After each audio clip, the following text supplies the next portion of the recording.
Welcome back to the Fight Factory here on this sunny June evening. It is CBL's Barnyard Bash. My name is Cole Cullen and I am joined on the mics tonight by Corporate Keen. I am so excited for tonight. We've got everything on the line. We've got Irish Junior Heavyweight Gold on the line, Irish Tag Team titles on the line, the return of Big Rab. It's all happening tonight. I can't wait.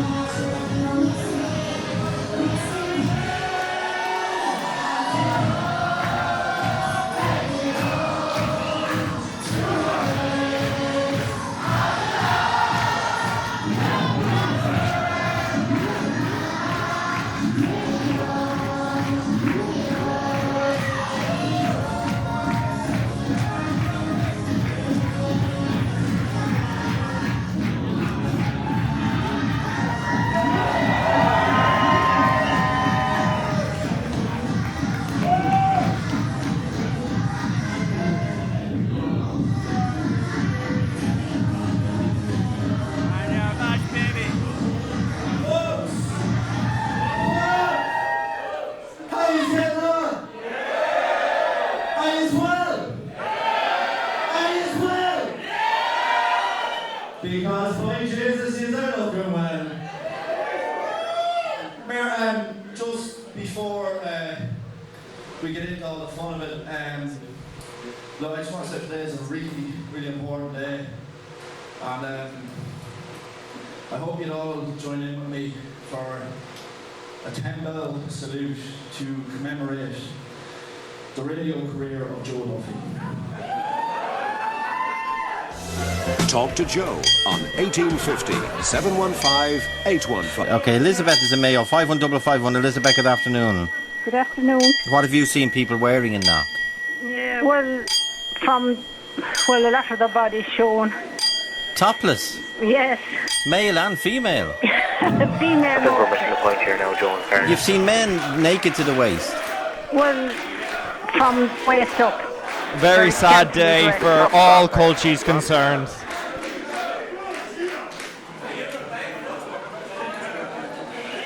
Look, folks, I'm going to nip it in the bud because I know a lot of people are going to be wondering. CBL's Barnyard Bash. Shouldn't CBL be chasing after the coveted Irish Junior Heavyweight Championship that he just lost? Probably. You know, don't get me wrong, I am coming back for my championship. But we've been hitting the ground fairly fast the last while. And I think tonight's a night to have fun. I think tonight is a night to celebrate every...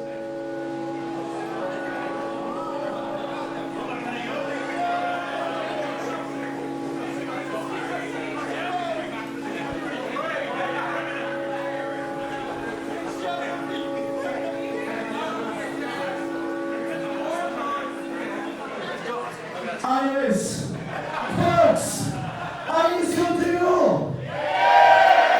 Iris raring to go. How are you in the back there, lads? You alright?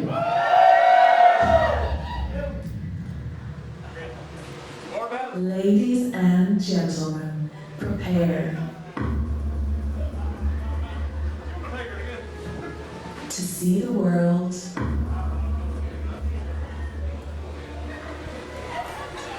through rose-tinted glasses. Well, Cole, we've seen, anybody who's been on social media, anybody who's been on Twitter has seen that, well, rose-tinted glasses, Renzo Rose, JB, they intended to come here tonight.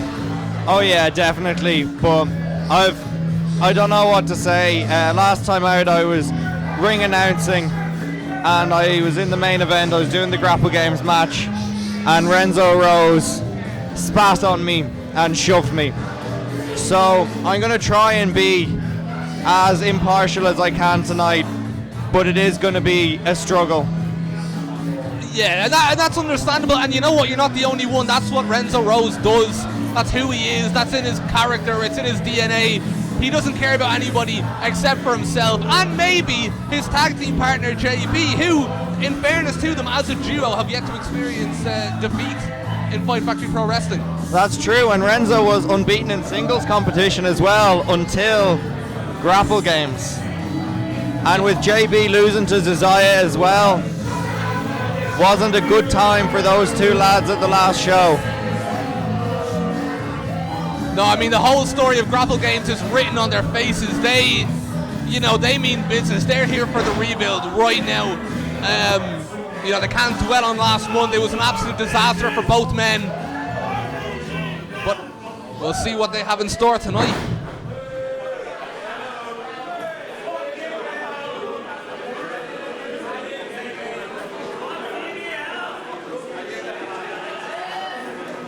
I am Renzo Rose.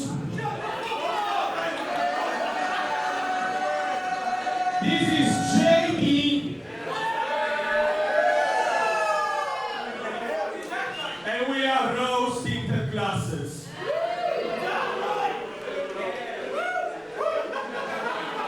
And first things first.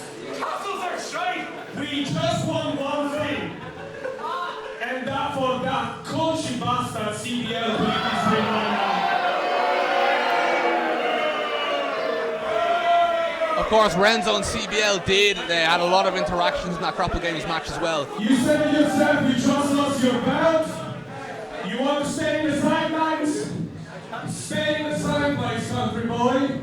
Fuck off.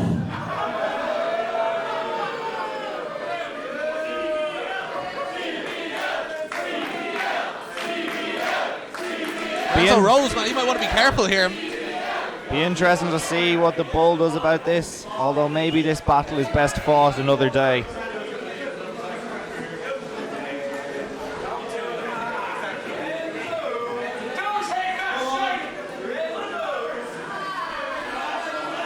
Perhaps a wise move from the Bull there. He's not dressed to compete, and he knows that he can get Renzo Rose the next time out. Good job, CBL. The first decision that you did right since leaving Norfolk. So, speaking about important things. Shut up. Last time I Grapple Games, Peter and Soros and JB, we got screwed over. But today, we play by our rules. Shut your mouth, okay? We play by our own rules, so today, to each and every single one in the back, to even one of you coaches in the crowd, we issue an open challenge. Shut your bitch ass, let me talk to you.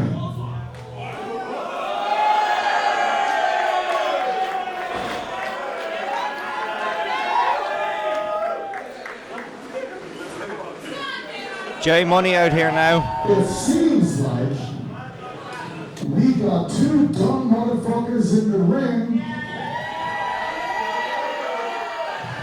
in need of an opponent. But you're asking the wrong questions, Renzo, because there's only one question you need to answer tonight.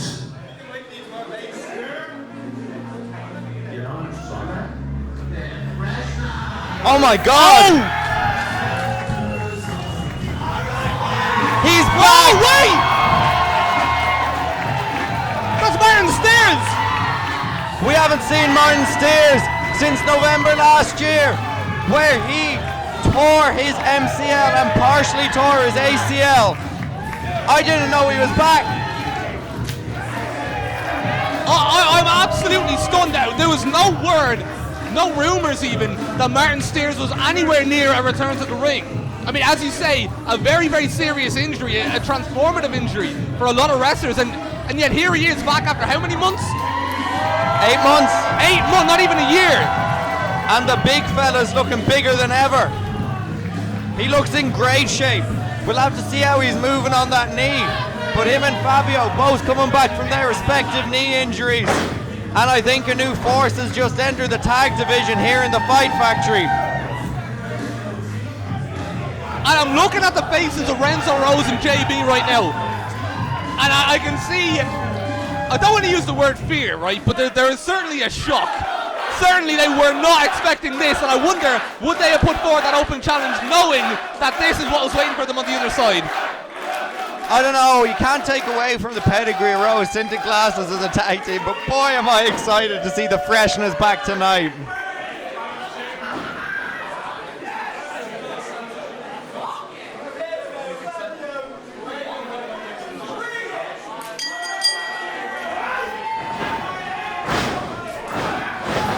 And we're off to a quick start here. Freshness, beautiful double drop kick.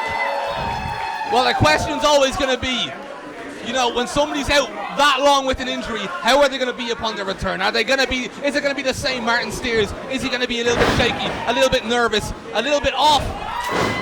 It certainly doesn't look like that at the minute. And that's pretty impressive for a guy who couldn't walk 6 months ago.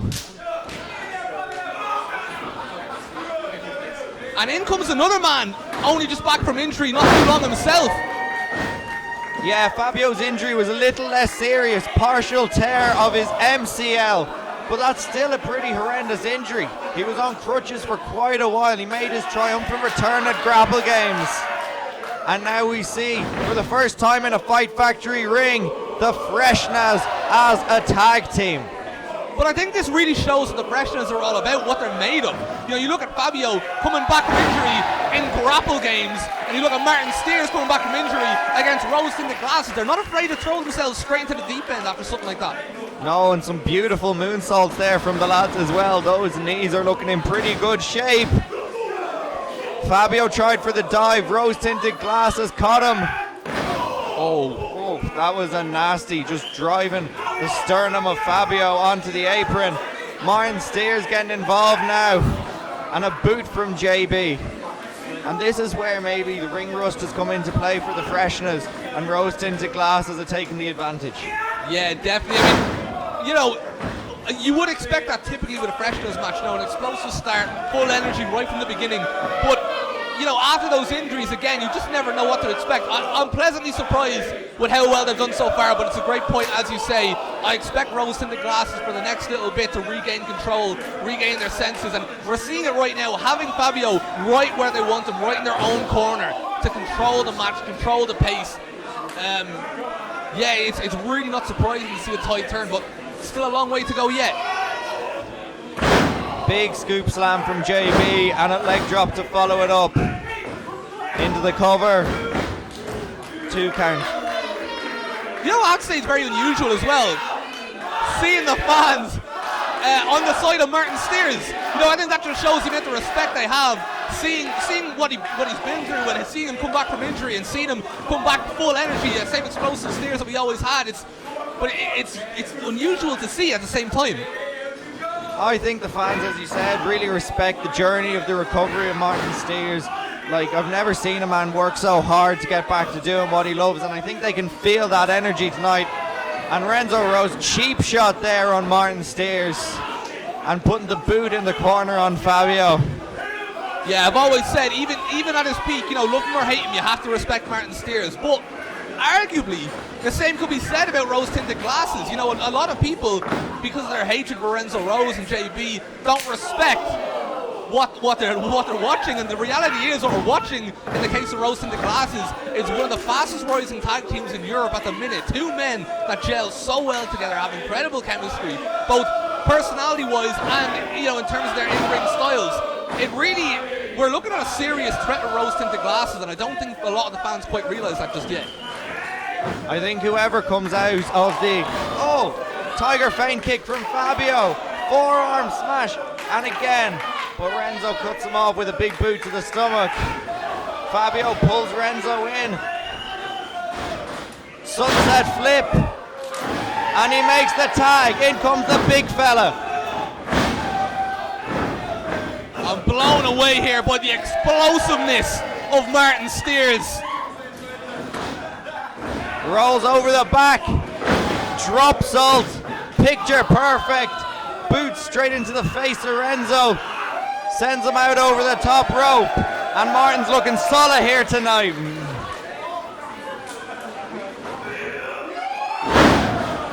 I'm going to reiterate a point that you said earlier. This man couldn't walk 6 months ago. Look at him now. We've seen great comebacks from injury here in the Fight Factory before, but this has to be right up there. And I think whichever team leaves here tonight with the Irish Tag Team titles is looking down the barrel of two very serious tag team contenders. Oh, without question.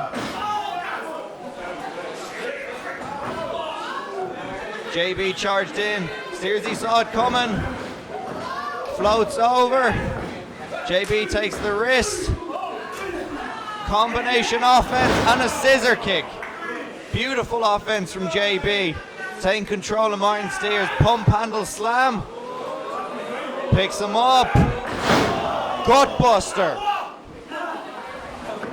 See the air just driven out of the lungs of Martin Steers there. Fabio up, tried for the super solid. Who's your man? Cutter. JB goes again. Combination offense. Fabio sees it coming. Inzaguri to the shoulder. And another beautiful 085 around the corner. And this could be it. Renzo Rose nowhere to be seen. JB out on his feet. Massive go training clothesline, but Renzo's back in. Commentator's curse. I have to apologize for that one. Feint by Fabio. Tried for the spinning kick. Renzo saw it coming, picks him up. Beautiful power bomb by Renzo Rose. But he's taking his eyes off Martin Steers. Overhand chop. Renzo tried the cutter. Martin landed on his hands. And a beautiful standing shooting star press. The man hasn't lost a step. I'm not even just going to say he hasn't lost a step or that this is the same Martin Steers we've always known. This is a better Martin Steers. This is a new and improved Martin Steers. To say that I'm stunned right now is an understatement. I really, really cannot believe what I'm watching. What a surprise for the fans here tonight as well. And everybody down now as senior official Niall Fox makes the count.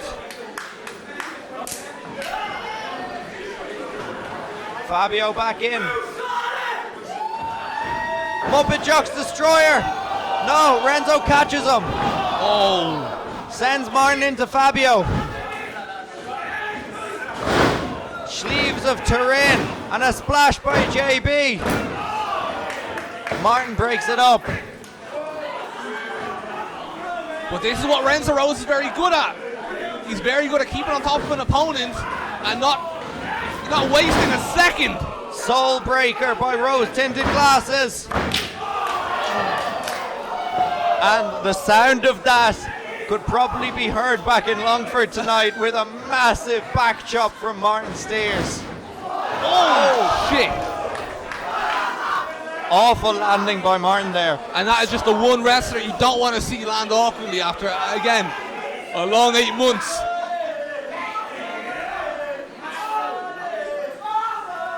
Going for rose tinted glory here. JB hoists him up. Rose tinted glory connects. This could be it. Yeah, I think this is it. Oh! And Fabio kicks out at 2. No, don't get me wrong. I know there's going to be all sorts of motivation. Not as if the greatest Irish Junior Heavyweight Champion of all time ever lacks motivation. But to be in there with your brother, with your tag team partner, making your return as a tag team after, a long 8 months. I'm not surprised he has a little bit more rhythm than usual, but this is, I said earlier, I praise Renzo Rose for being quick. Whoa! Renzo Rose laid his hands on senior official Niall Fox. I can't get over enough how much I disagree with that. Renzo Rose should be fined for his actions here tonight. But then, it seems to be a level of frustration here that he was getting very aggressive with JB, which is something we've never seen before. We've never seen that. I mean, this is a tag team that's known for being on the same page. Again, their personality-wise are so similar, but... Oh, Fabio! Went for it again. Fabio over. Very unpleasant landing for Renzo there. Although I can't say I feel too sorry for him. I don't think anybody in this building feels sorry for him, to be honest with you. But Martin Steers. Superplex! out Fabio with the splash.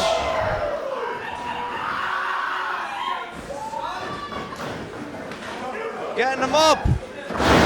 And they called that your man's back box. I don't know what that means. But JB kicks out. Freshness going again. More combination offense. Muppet Jocks Destroyer. Stack JB. Who kicks out at 2. I thought that was it. There's been plenty of times in this match so far where I thought that was it. I mean, this, and you said it earlier, it was spot on. We're looking at 2 tag teams that could both very feasibly be champions. I'm actually curious now to know what they're going for next, because as you say, they did just throw the kitchen sink. JB on shaky legs. Martin Steers going for it. Wham bam, chicken and ham. And a super solid cutter from Fabio. God, it's good to call those moves again. It is, definitely. But that might be the last time you've called those moves for tonight. Fabio might be about to finish it. Tightrope 450. No way! No way! And that's the second time tonight, Renzo, pulling senior official Niall Fox out of the ring. That's disgraceful. Yeah, it is, but I mean, you have to do what you have to do when you're taking on Fabio and Martin Steers. People pulling out moves like that. You just have to, again, it might not be pretty, it might not be honorable, but it is effective. This would have been over if Renzo Rose hadn't have done that. And this can't be wise. Martin Steers setting up for a massive swan dive. JB catches him, tilt-a-whirl sidewalk slam. Picks Martin up, stunner. He's going for a king. I mean, this, you know, the human in me wants him to take it easy, but the wrestling fan in me says go for it, and Martin Steers. Oh my God. That is why he's a former Irish junior heavyweight champion. That is why he's a former Irish tag team champion. For him to come in here after 8 months of, as you say, MCL, full MCL tear, partial ACL tear. And Fabio now. Oh my God. No, Martin, you've just done the dive. You've nothing left to prove. He's going for it. Steersy star press. Picture perfect. And just incredible. It's just incredible.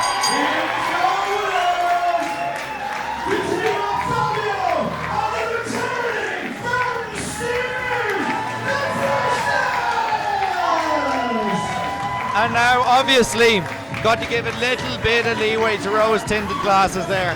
They didn't know who they were facing here tonight. They put up a good fight, but it is great to say that the freshness are in Fight Factory. Oh, I mean, I'm going to say, you're looking at 2 of the best tag teams in Europe.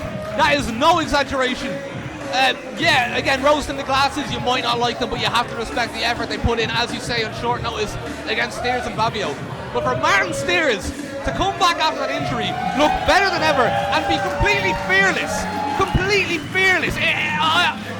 I don't even have the words, to be honest with you, but yeah, I mean, this is a team that no doubt we're going to be seeing in title contention very, very soon. The microphone can't pick up the smile on my face when I see Martin Steers celebrating like that.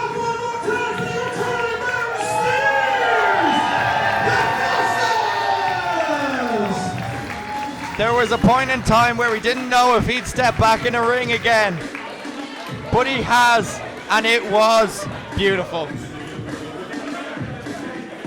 I don't know what's going to follow that, King. I don't envy whoever's job that is. Are you hot? Yeah, it's fucking hot. It's just like you could say the Wild West with the heat and everything else, you know, but I'm your MC tonight. My name is Billy Bedlam. And for one, not only I'm the Wild Bill or Billy the Kid, but like every Western, you need a sheriff. And as far as I'm concerned, there's only one sheriff in town, and that's Foxy! I didn't mention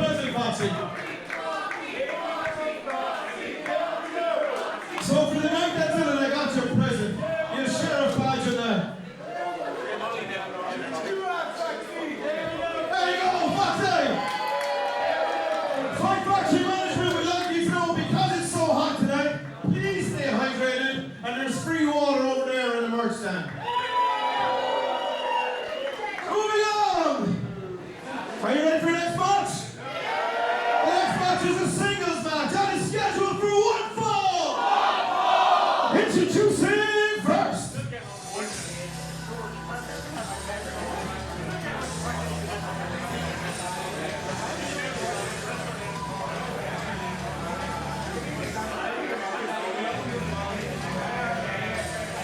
Making his way to the ring from Edinburgh, Scotland, he is sublime all the time. He is Jack Morris. And already you can see the demeanor change in Jack Morris coming into this match with AJ Scraggs. That is a man in denial that he was rolled up by the scoop on the last show. Yeah, and you know, not just that, a man who's, we can list his credentials. He's as legit as it gets. Somebody who on paper should be competing for the Irish Junior Heavyweight Championship. But he comes here, not just 0-1, 0-2. He lost to LJ Cleary, followed by, as you say, a shock loss to the Scoop. He's a man who's here not just to compete, he's a man who's here for revenge as well. But what's interesting is, he's not even the only person in this match who's out for revenge. No, certainly not. And it'll be interesting to see the game plan from Jack Morris in this one tonight.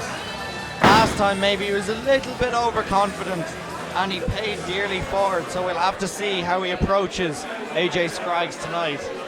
And introducing his opponent.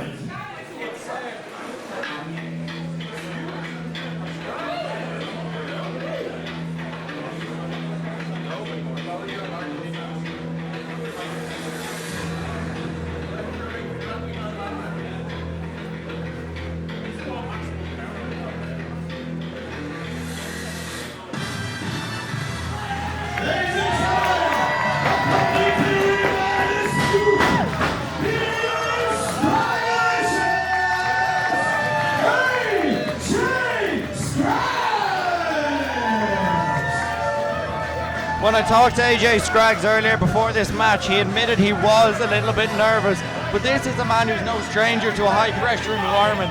He stood toe to toe in that ring with Eric Redbeard in his rookie year. So I think maybe he is ready for this match tonight, and he knows the challenge Jack Morris will present and will have been training very hard to try and combat us. Yeah, I mean, I think the key for AJ Scraggs tonight is just stay calm, stay calculated. You know, he's coming in here a little bit emotional after what happened at the last show. He obviously got attacked after the match when his partner and his friend Scoop managed to get the win, and it obviously put a dampener on things, and you know, it's the sort of thing that when you're a young wrestler, that can kind of get into your head, and it can influence how you get on in your match. I think if AJ Scraggs stays calm, yes, he is an underdog on paper, of course, but as you say, no stranger. I mean, he's been in there with Eric Redbeard, and he's been in there with the best the Fight Factory has to offer. He's no stranger to being an underdog either. So yeah, he just needs to stay calculated, stay calm, and you know, it'll be interesting to see how this goes.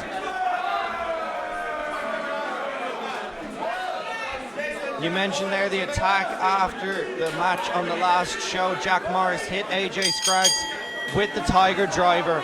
It was quite brutal, and AJ Scraggs had ice on his neck for a day or two afterwards. But I think that served to motivate him going into this match tonight.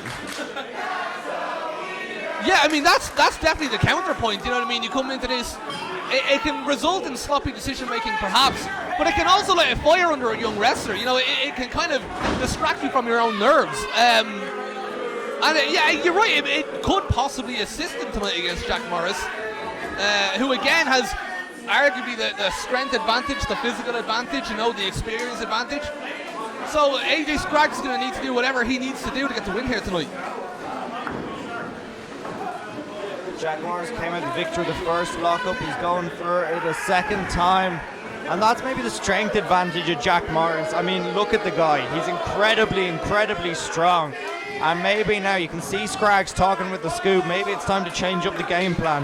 Yeah, but I'm also looking at Jack Morris and I'm thinking, is this a man who's really taken anything from his last loss? You point out his illusions and the fact that he still sees himself as undefeated.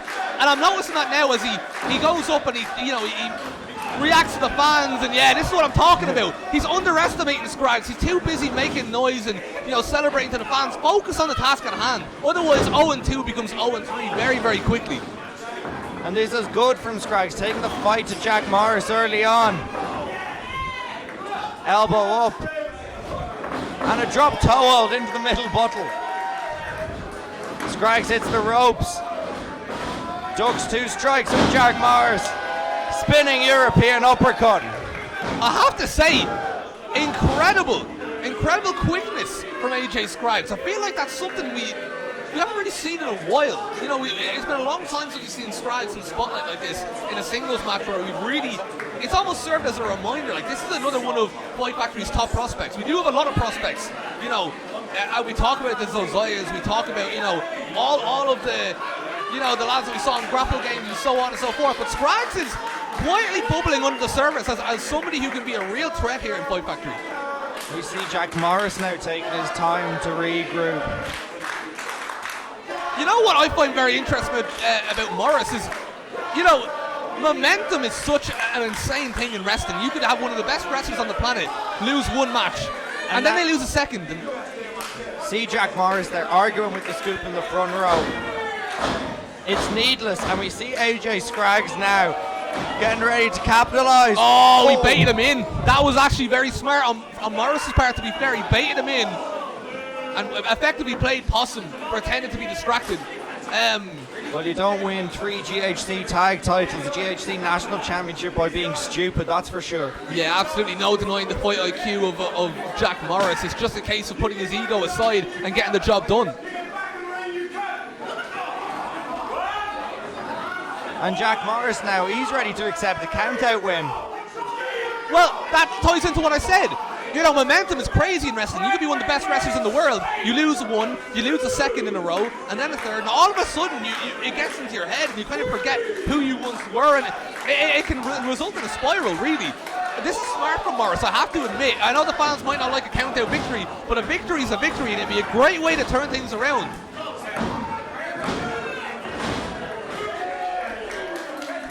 And we see Jack Morris now, the urgency in which he attacks Scraggs when he rolled back into the ring. I think they want this match to end early, because the longer it goes on, the more chance of an upset, like we saw on the last show. Yeah, you're right, and he'll be very much aware of that. That'll be one of the lessons he took from his last fight. You know, again, and they do say you take more from a loss than a victory. That may be the case with Jack Morris.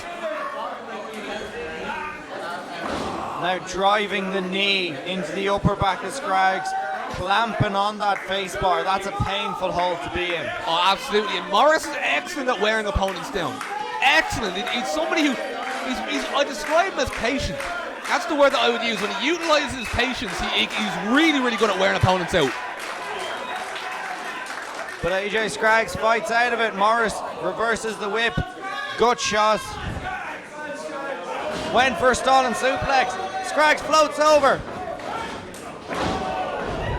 Back elbow right into the sternum of AJ Scraggs, who crumples back down to the mat.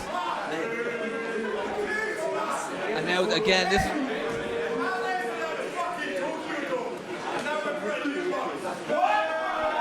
But I think that says a lot about Morris. The fact that he looks at the Tokyo Dome and all his achievements and thinks he's above this, that he's above AJ Scraggs. He was above the Scoop who ended up beating him. I think that has to be Morris's weakness. It's his own ego. And we see now Scraggs clawing at the top rope, making his way back to his feet. Knife edge chop. Loading up punches now. Morris reverses the whip again. And Scraggs just taken out. But that's the heart of AJ Scraggs. He's still in the fight. Yeah, I mean, AJ Scraggs is somebody who's very hard to put away. I think Morris, I did praise his patience earlier. I think his patience will be tested here tonight. Scraggs, you know, there's wrestlers in Fight Factory stronger than AJ Scraggs, faster than AJ Scraggs, but very, very, very few that have more heart, more endurance. He's somebody who's very, very difficult to put away. And that's why he progressed so much in his first year, as you say, taking on Eric Redbeard. Those are the sort of matches you're going to see Scraggs in, because again, above all else, he's hard to put away. And Jack Morris now calling for the scoop to be ejected, but there's been no cheating. I don't see why Foxy would do that, you know? Yeah, I mean, to be fair, there is the argument from Morris's point of view, why is the scoop out here? Small package! Small package! 2! Oh. I wouldn't like to take one of those massive forearms from Oh! Jack Morris. Super kick! Both men down, but Scraggs is feeling it now. I honestly thought Scraggs was out. He looked completely out. I mean, he even still does seem, you know, very, very rocked. But that super kick out of nowhere really did level things. I mean, we heard the forearm smash back here, but he found it in himself to hit that super kick. And now Scraggs is picking up the pace. I think this ties into what you said at the start. He is fired up. He's motivated after that attack last month. He hasn't forgotten. It stuck with him. He's wanted his revenge, and now he has his chance. Fall away slam. Can he get him? Big fall away slam. And only 2. You saw Jack Morris there. His back looks to be giving him a little bit of trouble. Scraggs setting up now. Scraggs driver. 2. Oh! Well, Scraggs is starting to get very close now to putting him away. I was about to say the same thing. Those 2s are getting much closer to 3. And what I was going to say a minute ago is, you know, it's Morris's responsibility to forget that the scoop is on the outside. You know, regardless of whether he should be there or not be there, it's Morris's responsibility as somebody who's achieved, especially who's achieved all he's achieved throughout his career, to focus on the task at hand. And what we're seeing now is what happens if you take your eyes off AJ Scraggs for even a second. Just an open-handed slap to the face there by Morris. But that's enough to rock anyone because he's so strong. He's so powerful. And now Morris has the waistband. Went for a... He's got him up. This is the incredible strength of Jack Morris. Stalling vertical suplex. Falcon arrow, beautiful combination offense. Incredible. Great work from AJ Scraggs to be kicking out of that one. I was going to say, even while taking those suplexes, you could see the effort that Scraggs was putting in to try and do anything to keep his feet on the ground, anything to stop himself from being picked up. And I mean, those are the little things that you see, you know, as somebody as young as Scraggs, you know, over time, you see those little improvements, you see those developments. That's what elevates him to the next level. And he's going for it now, the Tiger driver. Jackknife covered. Oh! This is how Scoop beat Jack Morris. But Jack Morris kicks out. But that could be Scraggs' key to victory. Those quick pinfall attempts have got him as close as... Oh, and the good-looking knee. Yeah, that could be it. Right on the button. No! This is what I was saying. Morris's patience, it's going to be tested against AJ Scraggs. But I think Scraggs' best attempt at winning this, as I was saying, it's the quick pinfall attempts out of nowhere. Morris just isn't ready for them. He's not ready, and you see him there going back and forth with the fans. He's very easily distracted. His ego can't handle a few words from the fans or, you know, some words from the scoop. These are the windows of opportunity that Scraggs needs to really take advantage of. He's arguing with the scoop now again. He's got Scraggs hooked for the Tiger driver. This is giving valuable rest time to AJ Scraggs. He really needs to just go for it. Oh! Baseball slide, drop kick. Well, this is a completely, I mean, Jack Morris has gone rogue with this one. Scoop goes down, and Jack Morris now back on the apron. Oh, this is an awful decision from Jack Morris, I have to say. I mean, I don't really know what he expects to gain from this. This is, yeah, I'm not surprised AJ Scraggs takes advantage, and now Morris finds himself in an awful position. I'm really not surprised. I'm stunned that somebody as experienced and as talented as Jack Morris would fall into the trap of just attacking somebody at ringside that he has a little bit of issues with. That's what surprises me. Setting it up now, the big one. Is he going to get it? Flying Scraggy. Hits, but the neck of AJ Scraggs. Yeah, I don't know about... Can he crawl to make the cover? The hook of the leg. 2. Oh! Crucifix. Oh, and it was Morris! Well, I did say. Here's your winner, Jack Morris. I did say the key to victory for the Scribes was a quick pinfall attempt, and actually, it proved to be very much the opposite. It was the key to victory for Morris. I did think that Scribes took a lot out of himself when he went for off the top, but that's the fight IQ with Jack Morris. He very nearly was made to pay for his emotional decision making when he went after the scoop and he was getting distracted a bit too easily. But I have to give credit where it's due. It was a great cover, a great counter from Morris at the end. Although I have to be honest, I'm not sure from where we're sitting. He might have had the tights on that last cover. I couldn't quite see. That wouldn't surprise me. That's what Morris does. That's what you need to do to get victories and turn your momentum around at the end of the day. And we see now that there's a bit of tension still between Jack Morris, the Scoop, and AJ Scraggs. I'd say this is perhaps unfinished business. Yeah, absolutely. Because you know how much Scraggs wanted this. You know how much, and you know how sick he must be hearing Morris coming out and celebrating over and over and over again. I mean, and it was a great effort as well. It was a great, above all else, that's the sick part about this. AJ Scraggs put in a great effort, and in the eyes of many here, looked like he had it, and it just at the last second, But I just want to emphasize the class and the respect shown by Scraggs and the Scoop. The last time when Scoop won and he was celebrating, Jack Morris attacked him. But tonight, Scoop and Scraggs were the bigger men. They let Jack Morris celebrate, painful as it must be. Absolutely, no, you're right. It's a testament to their character. There's a reason why the fans absolutely love Scraggs and Scoop. Hopefully, yeah, I agree. I hope this is unfinished business. I hope Scraggs gets a chance at a rematch. We'll see. Very, very bright future for the two of them.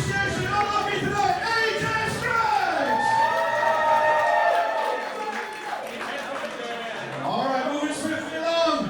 The next match is scheduled for one fall. And it's a singles match. Introducing first.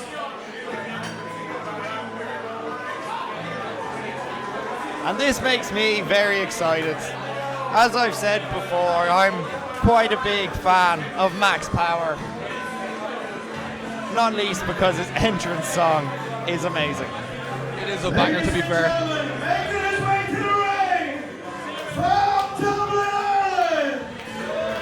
He is the one, the only Max Power.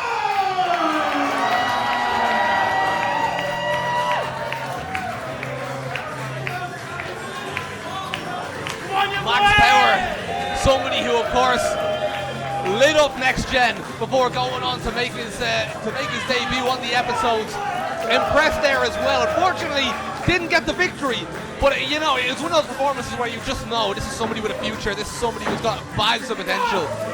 But what a match this is going to be tonight. I know we've got, as I said, Junior Heavyweight Championship gold on the line. We've got Tag Team gold on the line, but this is the match that I was most excited for. And you know why. You're about to see in a minute why. And Max is a firm fan favourite. He looks energized. He's been training very hard for this match, looking to pick up that singles win. But there is some task ahead of him in this man.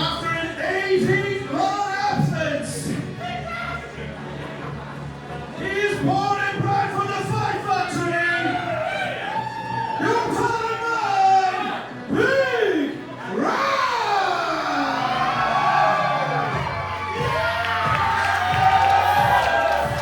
It's just the best thing about wrestling, isn't it?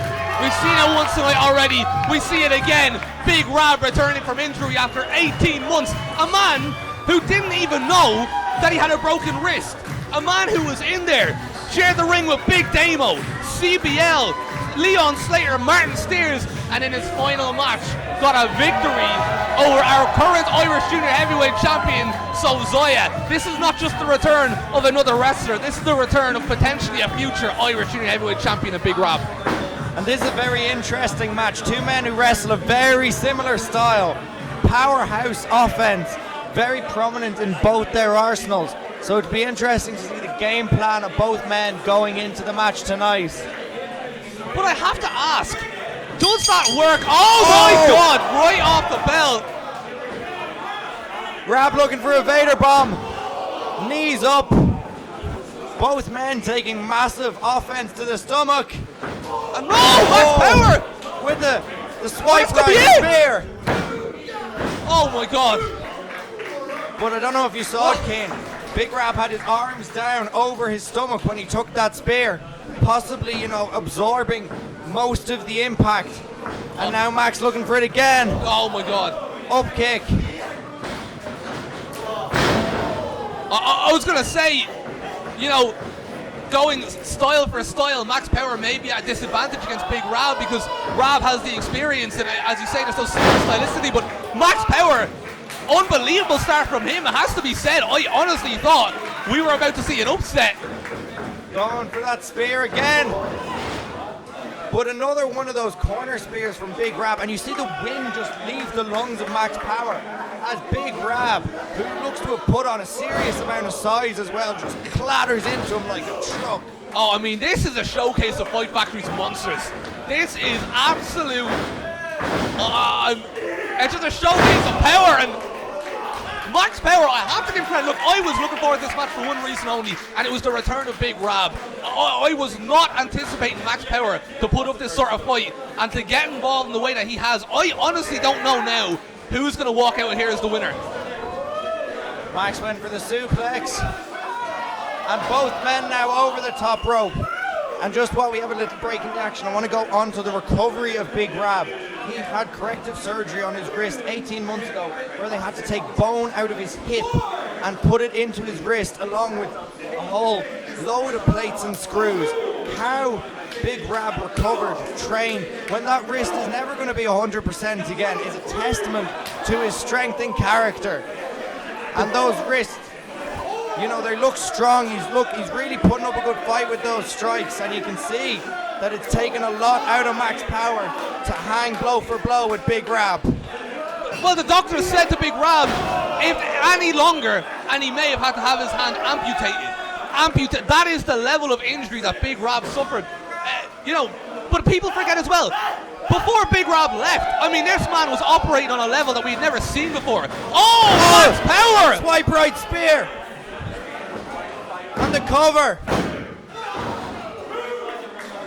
Man, Max Power, again, I can't emphasize enough.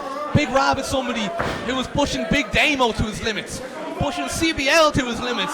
Again, as I said, Zosiah, Leon Slater, Martin Steers, the list goes on. I can't emphasize enough how quickly Big Rab was ascending the rankings until his injury. And you forget just how close he was to the top. And I don't agree with this from Max now. Toying with Big Rab a little bit, both men taking off their wrist tape. Yeah. I have a feeling we're going to go strike for strike. Well, look, what happens is a lot of these young wrestlers, they come in, they get excited, you know, things are working out well for him so far, and I think he may have surprised himself. Reality may be setting in now that this is a bad idea for Max Power. Oh, spine buster. No. German suplex attempt. Max hits the elbow. And the spine on the pine.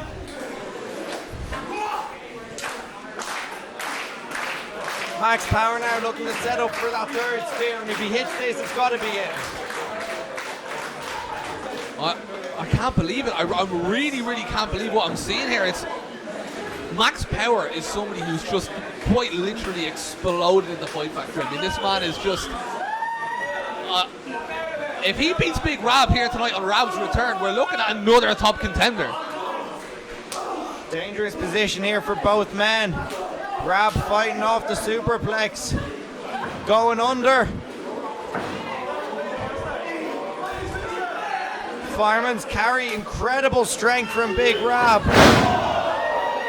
And I don't even know what that was, but the back and neck of Max Power were just driven into the canvas there. Yeah, I mean, it doesn't matter what it is. If Max Power is on his back, on the canvas, by any means, you know what I mean? That's it. When you're taking on Max Power, by any means necessary, do what you need to do to win. And Big Rab is a tall fella as well, like power bombs and suplexes from him have a little bit of extra.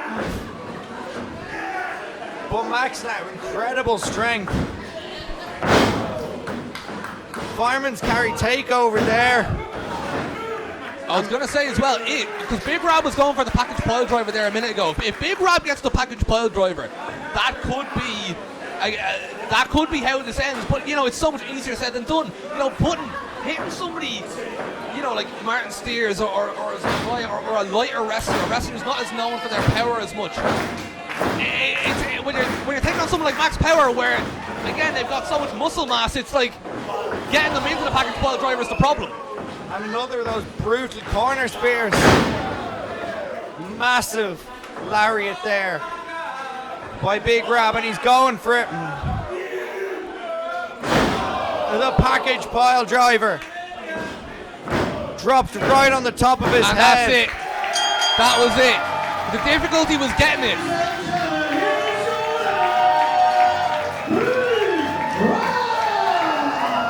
Once you lock that in, once you get the package pile driver from Big Rob, it's over. You know, and you'll see him. You know, it's just I'm so much to say here. I'm delighted Big Rob is back. Incredible performance from him. I'm intrigued to see how he's feeling after that physically, after such a long layoff, such a big return, and a very tough return. Max Power, really impressive. There was times in this match where I thought Max Power had gotten the victory within a minute or two. So I have a lot of thoughts after that. I'm curious. I mean, what do you make of that performance from Max Power? It's incredible. Like, I've known Max since we started out together on the beginners courses here, and it was just an incredible performance. But there's something about Big Rob, and you can see it in his eyes. He is back, and he is really ready for some competition here on the Fight Factory roster.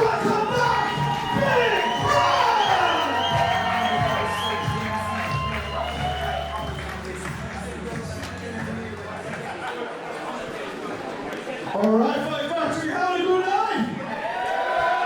If you're having a good night, give me a yeah! Just the ladies!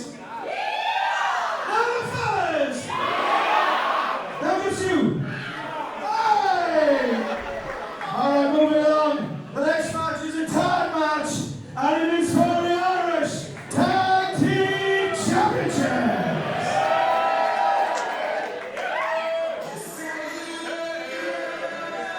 And it's an Irish Tag Team title match, and the Saviours are walking out first as challengers. Yeah, it's, you know, on one hand, it's not something we haven't seen before, but it still feels very unusual. It's been a long time. You know, these have been champions. I mean, these two have been the top tag team in Fight Factory for, I don't even know how long at this point, years. But they've been completely, it's like they haven't been themselves. There's almost been like a breakdown in ideologies. Andy Steele seems to be the ambitious one. He wants to put his belt on the line and he wants to defend against the best of the best. Owen Richards has taken more of a stance of, well, we have the titles, you know, we shouldn't be defending them at every single show. You know, people need to earn those title shots. And there's a rift, and it's unusual to see. And I think the Instagram post by Andy Steele this morning says it all. He posted up today that he will win the tag titles.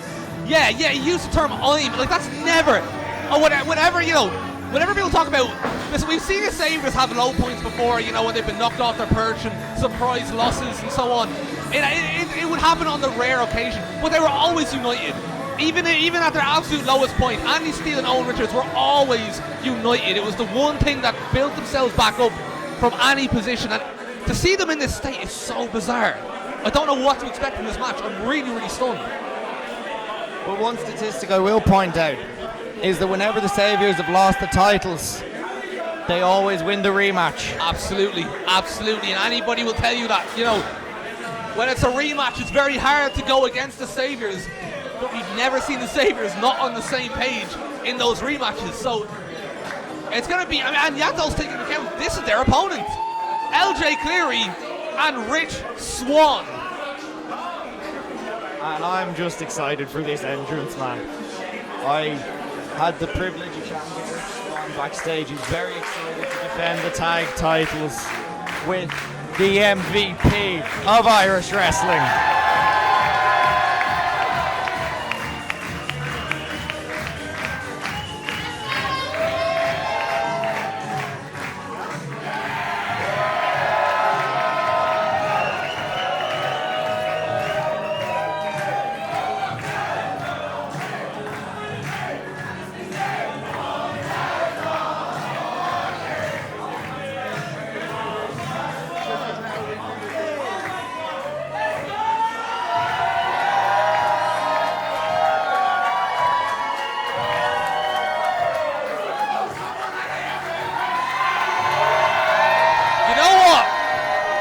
To say something not just about this entrance but about this tag team.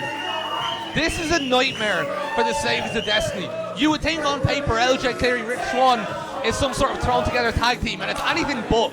Rich Swann is so passionate about the Irish tag team titles, and these are a team that have defended these titles in America. These are a team that, I mean, this is a team that, like, they've known each other since I think it was 2018 when they wrestled against each other in Belfast.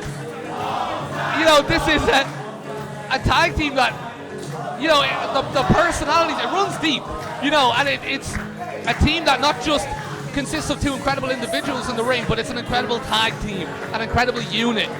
And that is something that the Saviors of Destiny are going to have to compete with whilst having trouble themselves. I'm very, very intrigued to see how this one goes. It's really not one I can predict.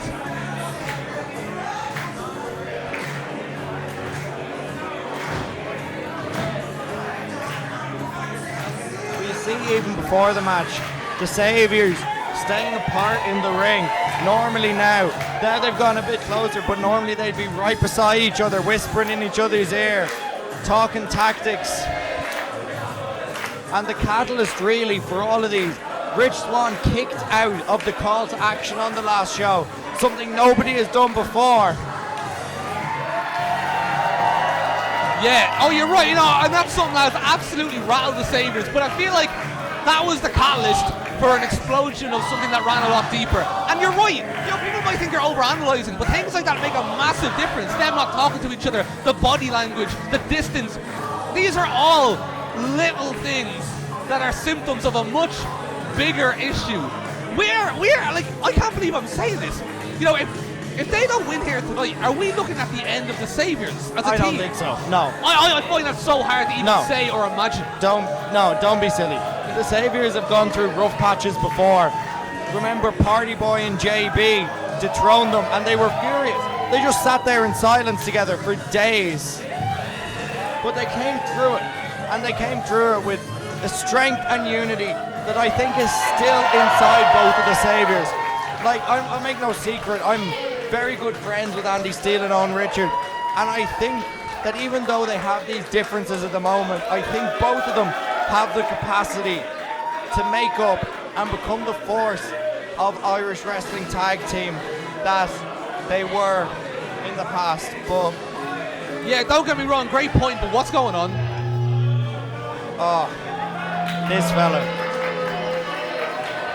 after an interruption for last show's tag titles, the King is back, and this time he's brought some friends.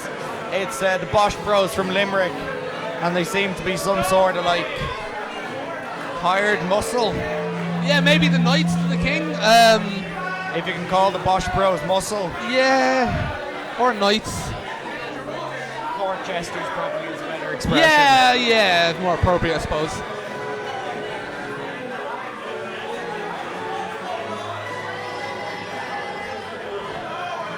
Don't forget though, Rich Swann on the last show, Super League King, took his crown. So maybe the King has a score to settle with the former WWE Cruiserweight Champion. Well, let's hear what he has to say. I'm sick of being disrespected.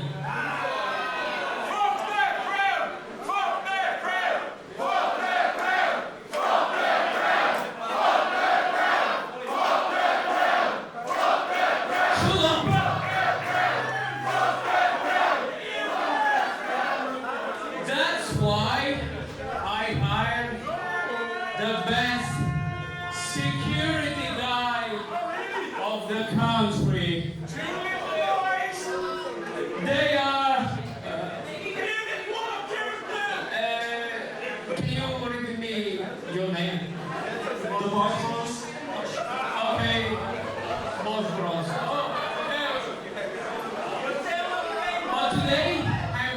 a reason.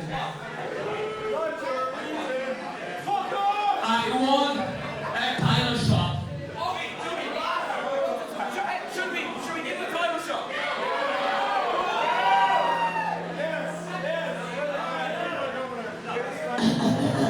No. Once again. Fuck off!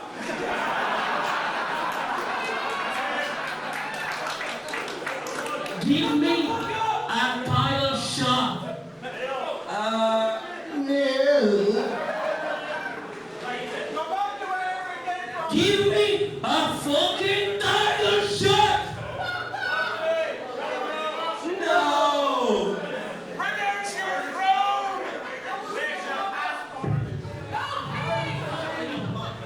Can we give a title shot?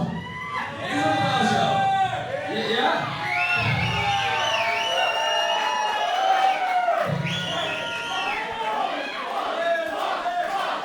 Well,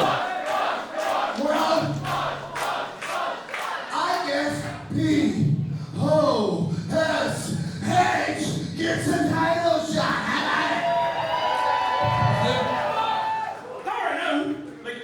In a few weeks. Let's do it now. You want to see it now?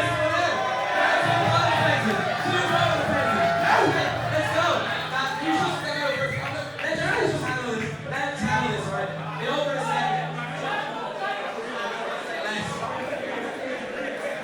And now we have another title match. well, they wanted it in a few weeks, but you know, if you're the Bosch brothers, you have to just take the opportunity as it comes. Incredible opportunity for the two of them.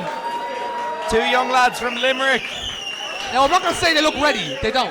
But, you know, I mean, they're now closer to tag team titles than they were a minute ago. And young Jay just had his head taken off. Oh, he ducks under. He ducks under. He's hitting Rich Swann with the kicks. Oh my God, this is Hey, he's incredible doing it, man. stuff. He's certainly hitting them. Oh, he's doing it, man. He's locked in. Look. I think Rich Swann. Oh, I thought you staggered. And Maybe not. yeah, that's it. All right. Well, you know, thanks for coming, Bosch brothers. See you at the next one. Maybe, possibly. But what does that do? That like spontaneity of all night beautiful, like the saviors who had to sit there for 5 minutes stewing over their game. Well, I wonder, would that actually have a negative impact on?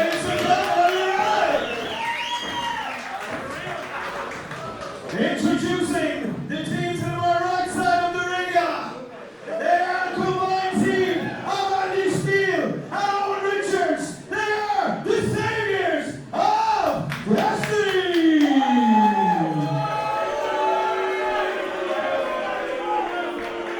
And introducing the team to my left. He's living his most beautiful life and he's the MVP of Irish wrestling. L.J. Cleary! And his tag team partner, 185 pounds, Mr. All Night Long, Rich Swann! And together, they are All Night Beautiful Life! Well, what I was going to say, you know, would that interruption potentially almost disrupt the flow, disrupt the rhythm? I'm not saying it looks like it, but, you know, for LJ Cleary and Rich Swann, it is a very serious task ahead for them as well. Definitely, and we already see a little bit of, you know, tension between the saviors. Andy Steele very assertively telling Owen Richards that he's starting the match tonight. Yeah, I think a concern. Oh, well, Owen Richards has tagged himself in, and they do seem to be working together. And this is vintage Saviors of Destiny. High speed, quick tags. You know, this is very interesting to see. My concern was actually that Andy Steele was going to try and do this on his own.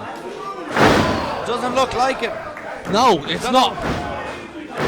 And, you know, credit where it's due. Andy Steele, he's managed to put emotions aside and and really do what makes the Saviors so successful. As you say, quick tags, controlling the pace, keeping his opponents, in their corner. It's something I wasn't expecting. So for them from the start to be so calculated. Small package by Cleary, 2 count. And I just want to draw everyone's attention to the last time LJ Cleary stood in the ring in a tag title rematch with the Saviors of Destiny.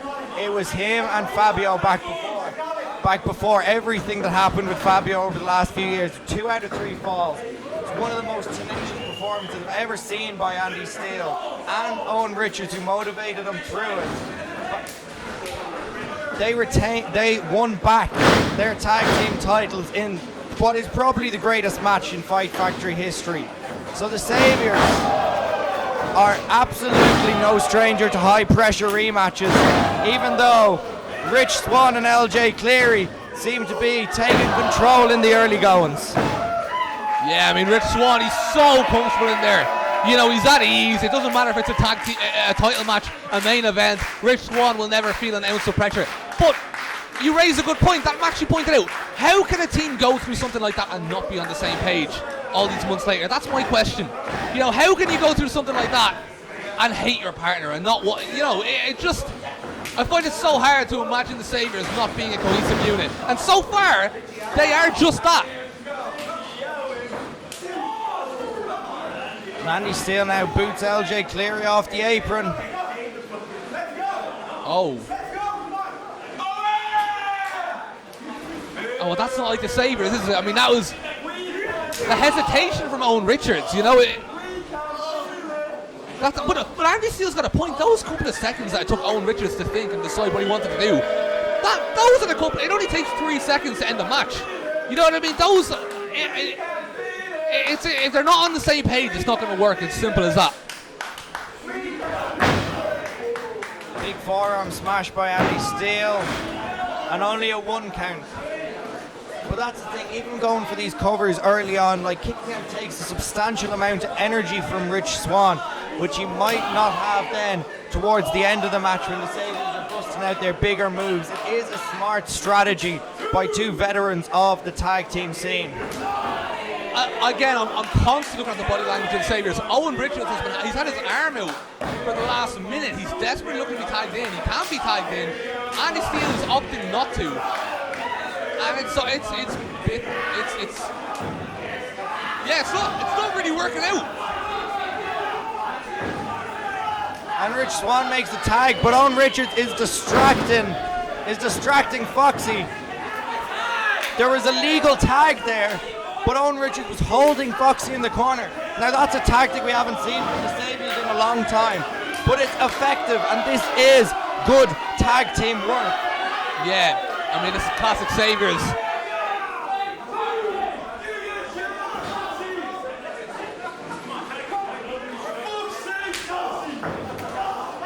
And now Rich Swann looking to make another dive towards his partner. Beautiful jumping, spinning hook kick from Andy Steele, right on the temple of Rich Swann, who kicks out at 2.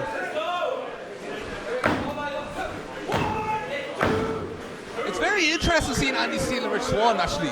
Whenever the 2 of them share a ring, stylistically, it's just it's a dynamic of this match that I find very interesting. We've seen. Oh. Sorry, I'm just looking at the body language of the Saviors again. It's just as another breakdown in communication, it seems.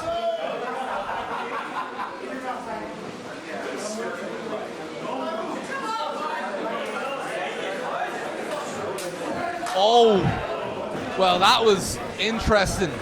Andy Steele told Owen Richards, "Do not tag me," and Owen Richards did so anyway.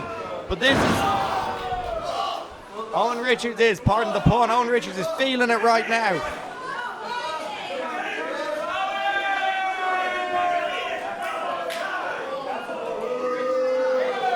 Andy Steele just deceiving Owen Richards and tagging himself back in. This is so bizarre. It's like I'm watching 2 singles wrestlers teaming up, not the Saviors of Destiny. Even the last time out when the Saviors, and there was communication problems in the first match between them, but it was nothing this severe. they were still able to work very effectively as a team for the majority of the match until Rich Swann kicked out of the call to action, and that triggered something in Andy Steele. I think Andy Steele may have had doubts for a while, and it may have been in the back of his mind. It was only when Rich Swann came in and kicked out of the call to action that those fears, those doubts became realised. And then, wow. Owen Richards just chopped the post. That could break a knuckle very easily. Rich Swann making desperate attempts to get to his partner. Effective evasive maneuvers. Flying clothesline. Can he make it to his partner? Can he make it to the MVP? Well, Rich Swann is absolutely reveling in the chaos that the Sabres are experiencing right now. He absolutely loves it. And in comes LJ Cleary. Kick combination. Enzi up in the corner. Strike, offense. And you got to think with a man who's done 5 tours of pro wrestling, no, those strikes must have a bit more, you know, intensity to them now. Learning in the Japanese dojo. Step over, forearm to the back of Owen Richards. Spinning hook kick right on the jaw of Andy Steele. Very impressive from LJ Cleary. Oh, and I always say with LJ, it's all about the precision. It's 100%, as is the case with Rich Swann.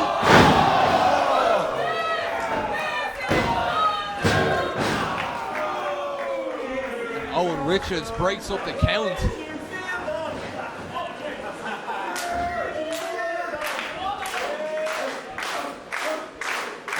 You can see Rich Swann, he's favouring that lower back. He seems to be in quite a bit of pain after the time he spent isolated in the corner of the Saviours. Yeah, the Saviours are going to be hoping that pays dividends later on. I think there was a blind tag there from Owen Richards, I'm not quite sure. He's got the foot of LJ Cleary though. Back suplex on the apron. Schoolboy from Andy Steele. And he gets in the way of Owen Richards like that.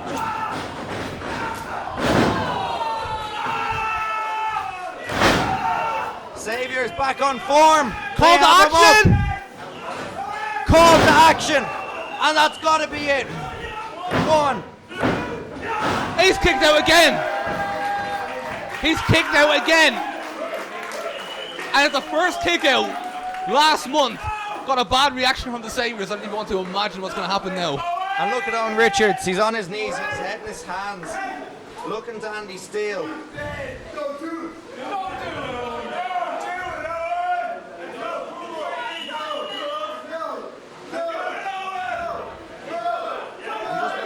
Opposite corners, despite being on the same team.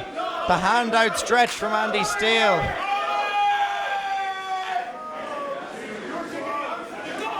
Oh. Andy just slapped Owen Richards. We saw that last time out. What's Owen Richards going to do? Is he going to make the tag? And Owen Richards. Whoa. Is he walking away? Well, he can't walk away from an Irish Tag Team title match. I mean, that's... Oh! Owen Richards fires back.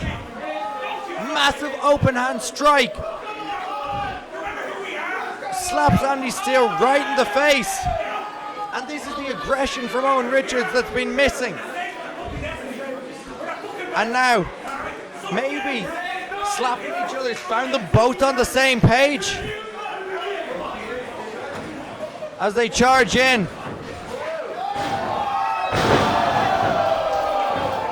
Handspring cutter from Rich Swann. Takes out both the Saviours. Going for it again. Do you think this is it, Ken? I think this could be it. Oh! I think, wait! Sunset flip. Not quite. Body scissors, sunset flip. Jackknife cover. That's him.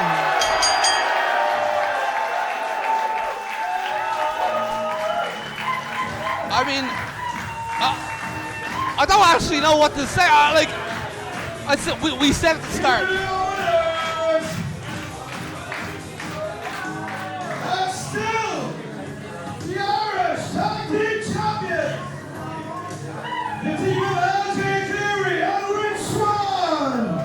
Well, you know, you said earlier that the thought of the Saviors of Destiny not being a team anymore were insane, and I fully understand where you're coming from.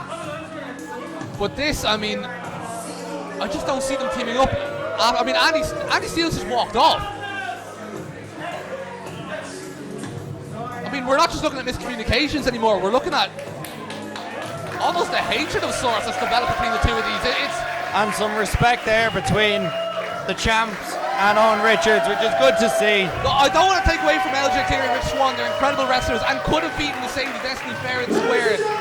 Appreciation and still the Irish Tag Team Champions all night. Beautiful night. But how would this match have gone in the event of the Saviors being 100% on the same page and giving everything they had? You know what I mean? That's what I want to.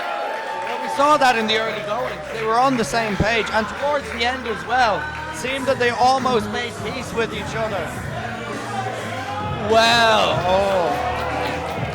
things have gotten very interesting here. We only saw them return at the top of this show. Martin Steers and Fabio, the Freshness, beating rose-tinted glasses. And I think the pictures speak for themselves here. Is this our next Irish Tag Team title match? I think the Freshness are making their intentions pretty clear. The Freshness are back and they want gold. Well, we saw them defended tonight against the Saviors. We saw them defended against the Bosch Bros. But next time, it could be Fabio and Steers against Swan and LJ. Okay. Let's give it up for the Freshness, huh? Look, lads, we know each other a long time, but you like to mess a bit, you like to play games. I can put two and two together, but make it pretty clear what you're out here for. It seems that LJ is a bit of an idiot because he hasn't assumed me what we're out here for. I think all you people know what we're out here for now, yeah? Richie, what are you looking at them for? Oh, look at this fella for us, yeah? In September, we want Rich Swann and LJ Cleary against the Freshness, and we want those titles on the line, yeah?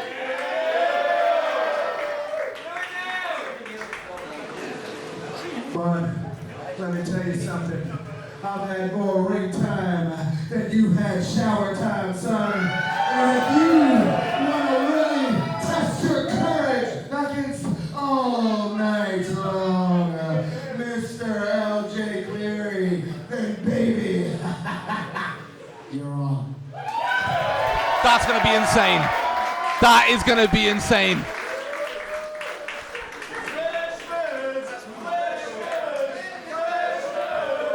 And it seems the crowd have already picked their favourites. A lot of personal history between the three Irish guys in that match. And Rich Swann is like the X factor. It will be incredible to see what those four men will do to each other in September. But if I was Rich Swann and LJ Cleary, I'd hold my tag titles a little tighter tonight.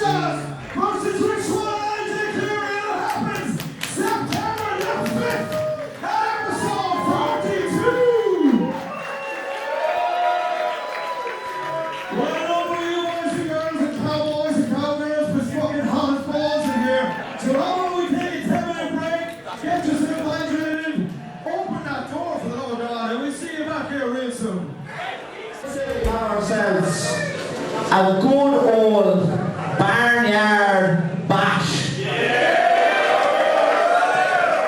They'll be coming in left, right and centre. Gauntlet style with absolutely no rhyme or reason and no rules.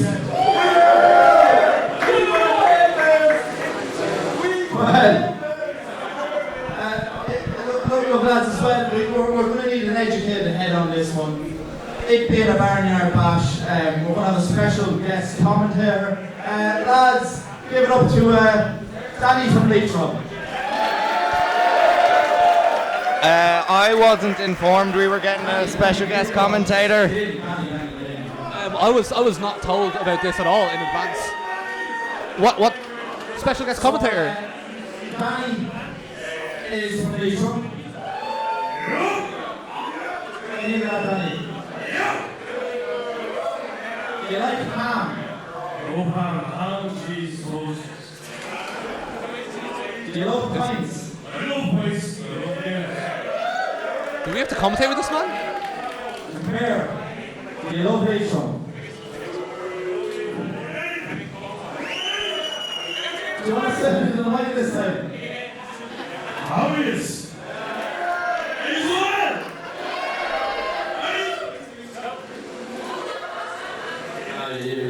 Calm down now, you're getting too big for this. Right, up there. Take it away. Is he actually coming up here? Ladies and gentlemen, introducing the first man in this fight. Where did CBL even find that fella? Probably went to rentaculture.ie. Oh, here he comes. Oh no, he actually is coming in. I'm being ejected. Why is he ejecting me? What's going on?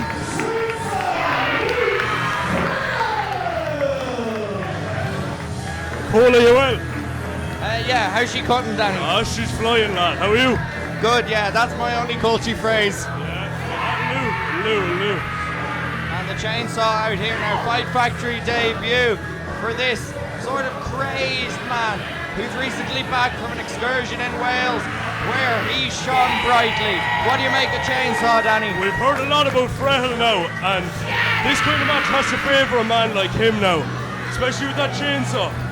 You know, last time a chainsaw was brought to a Barnyard bash I was at, it was a bloody mess. And I mean that in a very literal sense. I mean that in a very, very literal sense. I don't want to know.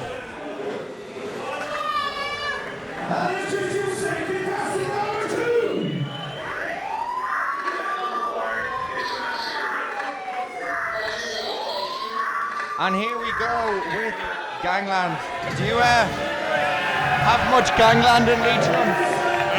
Gangland, I don't think they have much Gangland. Spoofers is what we'd call them. But they're Egypts. And in a match like this, they're dangerous Egypts. Dangerous Egypts. And I can't help but notice though, tag team in a singles match. Yeah, numbers are a big thing in a match like this, definitely. You know, if you're coming in with a pal, you've got more to you, know? Even Double L respecting the theme of the show tonight in his GAA jersey. Dublin, lad, that's not GAA, that's Moneyball. Disgusting.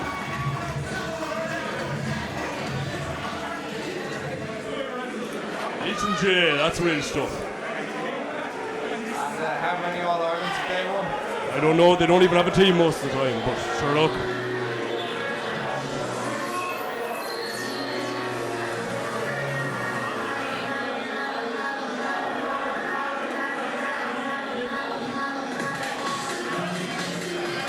Oh, we know who this is.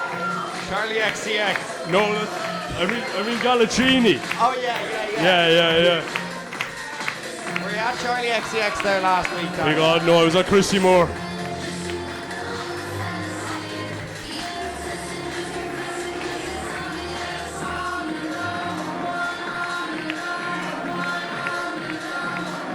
Some tune though.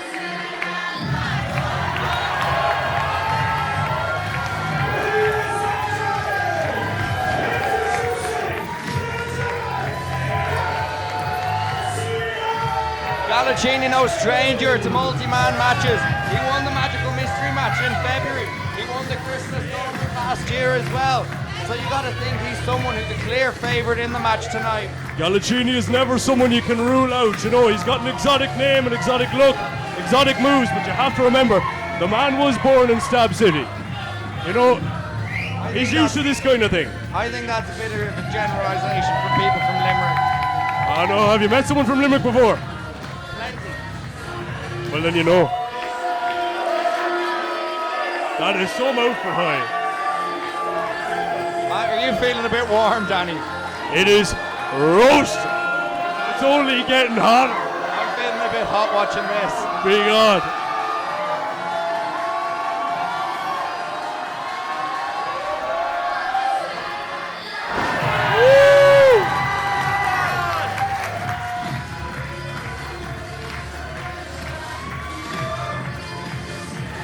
That is a man who has the crowd in the palm of his hands.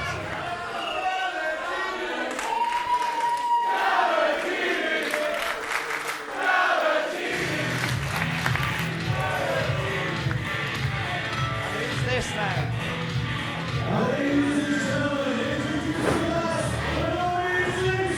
Oh! Jay Money. We saw him return with the freshness, opening the show. The freshness got the win there. Is Jay Money going to keep that momentum going into the Barnyard Bash? Undeniably, they're on a streak. Can't rule out Jay Money. The man told me before he's been in these kind of brawls since before I was born. I don't necessarily believe him, but it was what was said.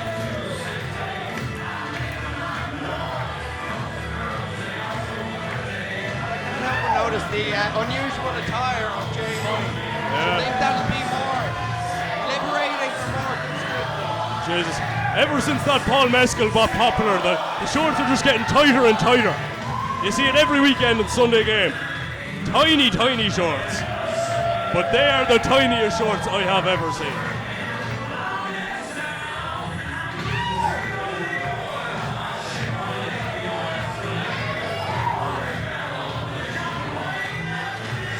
What would they think of that behaviour down in the parish?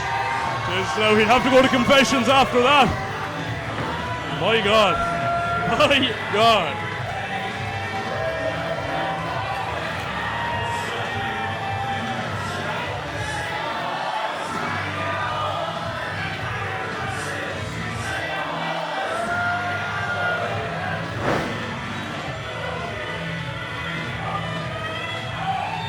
He's not all jokes, that Jay Money. Insane athleticism, smart man.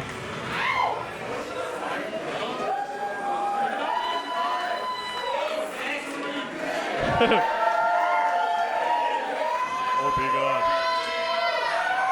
It'll be interesting to see now the dynamics of how people are going to team up in this match. You know, 5-man scramble. It's in their best interest to see how the Barnyard develop together. His friend seems the odd man out here. You know, Gangland are matching there, and then we've got the Denham duo there. Something that could be a potential link up. We'll have to see.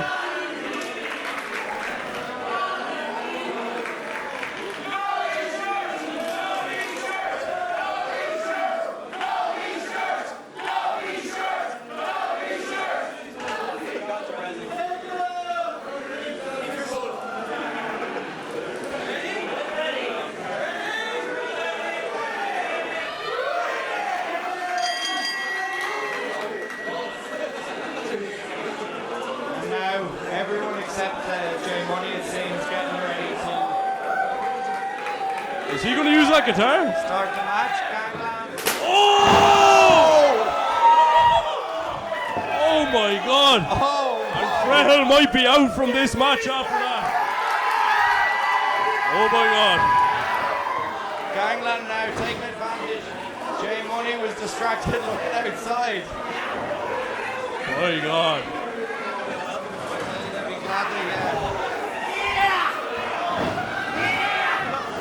And Galacini throwing wellies. Oh, double L. No, illegal. Oh my God. Oh, he's dribbling it. Oh, another man who'll lead confessions after this now. That is. Oh. Chainsaw's got the other end. Oh. He's still on his feet. Oh. Oh, be God. Oh, be God. He'll need Sudafed for that rash. Be God. Oh.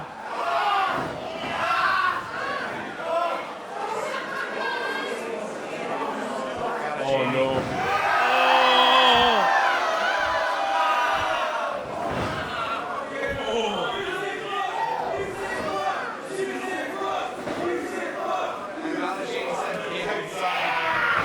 Jay Money with him.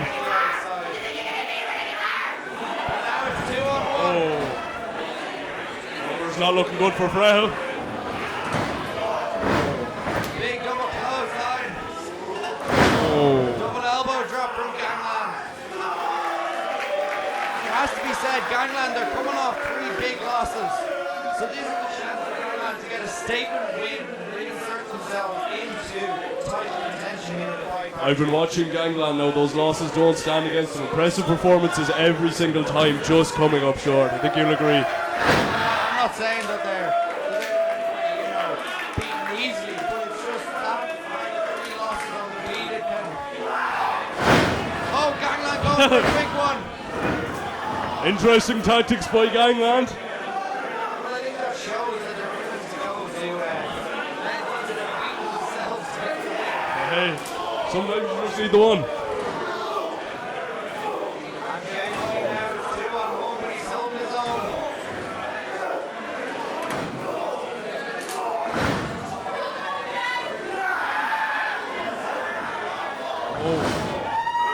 Well taken out, inadvertently by his own partner. Frehel making the save. Only man left in the ring. Oh no, Jay Money's there. And it's quite impressive how quickly Frehel is moving after he took that guitar. Running across You the can see the face. blood on the elbow there. Oh my goodness. Wow, he's very busted open. Busted open, yeah. Send over the chainsaw barrier. The chainsaw is leaking by the looks of it. Oh! Belly shot for double L. Is that a double foot stomp? Might just be. Oh, boots in the corner, big boots in the corner. Oh!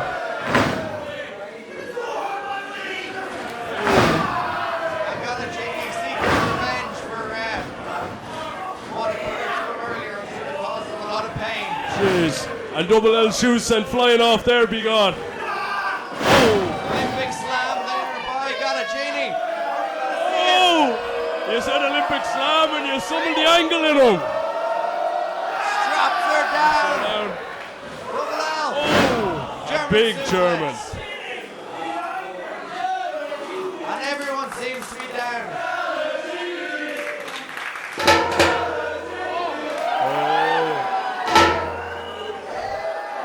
Jay Money has made creative use of instruments of destruction so far. This is his next scheme. Oh! Big shot for Frehel.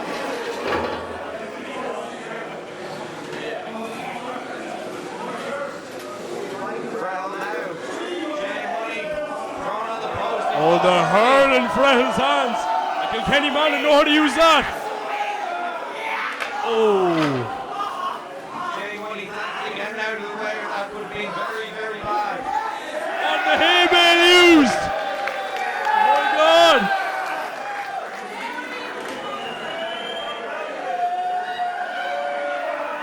And he's bringing it in the ring. That's going to make a mess for our main event now. Got the sweeping brushes in after this one. Oh! And the hay bale with a crossbody! Wiping off the floor. Big shot for Jay Styles. Jay Money just took a bit too long up there.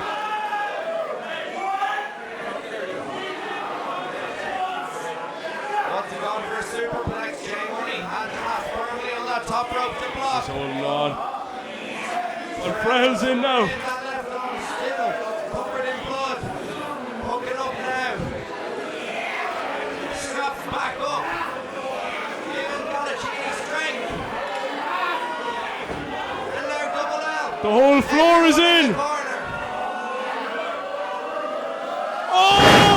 Oh my God. Everybody down. The whole field is on the ground. My God. Foxy's going to have to call it.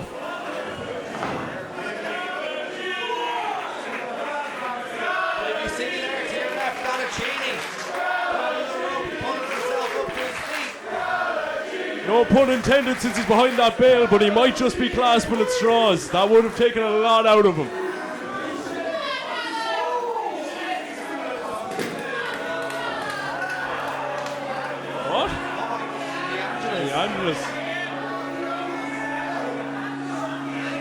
lot of these men could do with saying a few prayers.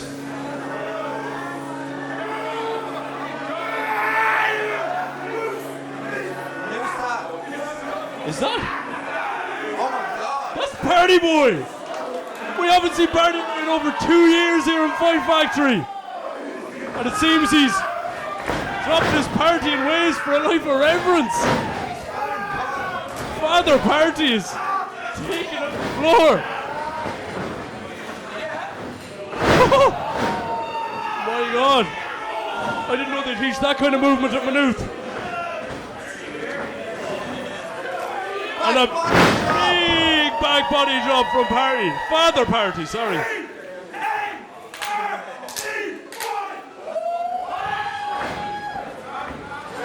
Oh. Party twist.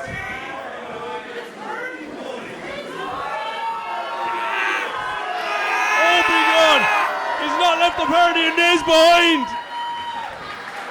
It was all a farce. Has left the building. I'm very confused too now. Shot from Frel. Galacini fires back. And another one. Both men going blow for blow in the middle of the ring. Who thinks coming out on top, Danny? I think you have to look at the strength of Frel's arm. Galacini's holding his own. Whip switch. And Frel catches him. Oh! Big side suplex. Chainsaw time, baby! And now he's setting it up again. Perhaps going for... It's not an actual chainsaw, he does. Oh! Chainsaw, Larry. Well, he hits with the impact of one. My God. J Money from behind. Bail again!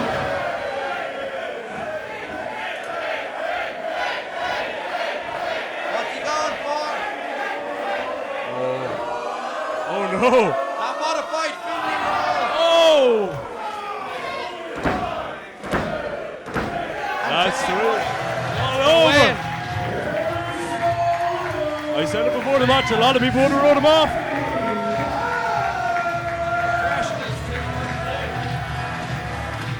They're going to be hoping that streak continues into September when they face Rich Swan and LJ Cleary for the All-Ireland Championships, the tag champs. Tag champs, be God. The head's gone off the action we're after seeing. I think so. I think so. That's all the experts I have, so we'll give it back to the bros. Alright, man. Get it!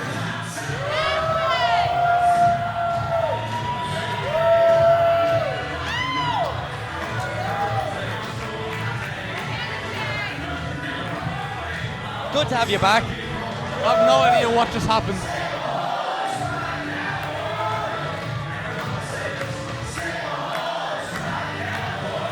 I'm glad Foxy got his recognition earlier because he's putting in some shift with that brush. Yeah, I mean the whole ring is just, it's just in bits.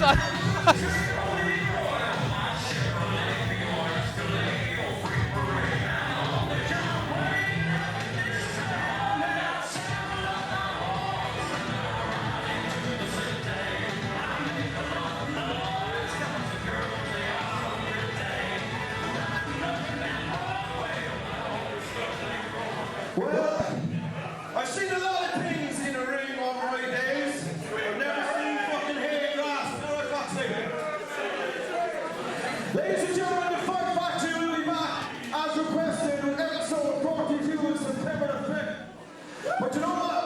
It takes a lot of people to put on a wrestling show, right? I just want to give a big shout out. Not trying to buy some time here or anything. I just want to give a big shout out to the music guys for being using us. To the commentators, to the sound guy, to the medics, to the crew, to the king of holiday, the referee, Foxy, and of course, you guys, the fans of Fight Factory, because we would be nothing without you guys, so give yourself a big yeah! All right. Are you ready for your main event of the evening? This is the big one. This is why we're here. This is the main event of the evening.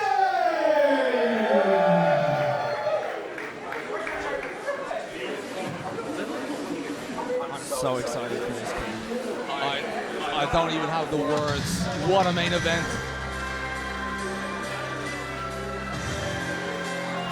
At the last show, we saw betray the confidence of his longtime friend and mentor, Michael May. He went outside the rules and he walked away Irish Junior Heavyweight Championship. He caught Michael May out, and he did something that very, very few thought he could do. He walked into Grapple Games, not just as an underdog, not just as an outside pick, but somebody who also had to fight for his place that night. It was his second match of the night, and he walked into Grapple Games, betrayed a long-time friend in Michael May, and won the Irish Junior Heavyweight Championship. You can debate about the morals and you can debate about the ethics, but even Michael May said himself, he knows, he understands why Josiah did what he did, but tonight it's time for Michael May to do what he needs to do and win the championship that has eluded him for 13 years. He's had 4 shots over those 13 years. Some of them predating the tours of Japan. Earlier, Michael May's heart's on fire tonight, and it's burning with determination to even up the score against Josiah. But that's easier said than done. Well, here he is now, and it's weird to even say Irish Junior Heavyweight Champion Josiah, because he rose through the ranks so quickly. But here he is, and he's here because against all the odds, he turns out he was just more ready than a lot of people realize.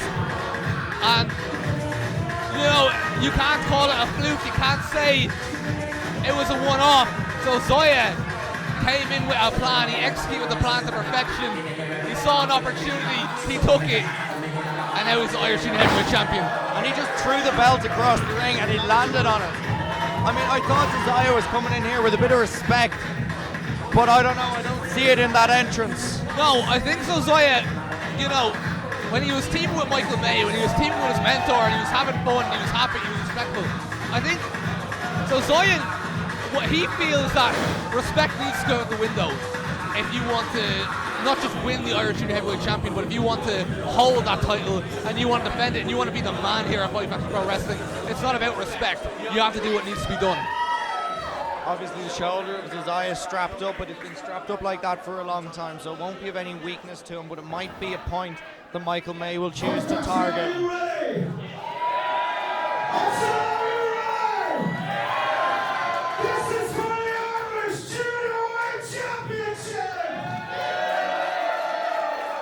Introducing the challenger. He is one of the cornerstones of Irish wrestling, and he is wrestling in the four corners of this globe. He is a proud product of Fight Factory Wrestling, and tonight he is chasing a 13-year dream to become champion. Ladies and gentlemen, Michael May! Look at the passion in Michael May's eyes. He knows what's at stake tonight. As we said, 13 years in the making. One prior singles encounter between these two. He is the reigning and defending. He is the former best friend of Michael May and the self-proclaimed MVP of Irish wrestling. Ladies and gentlemen, your champion, Josiah!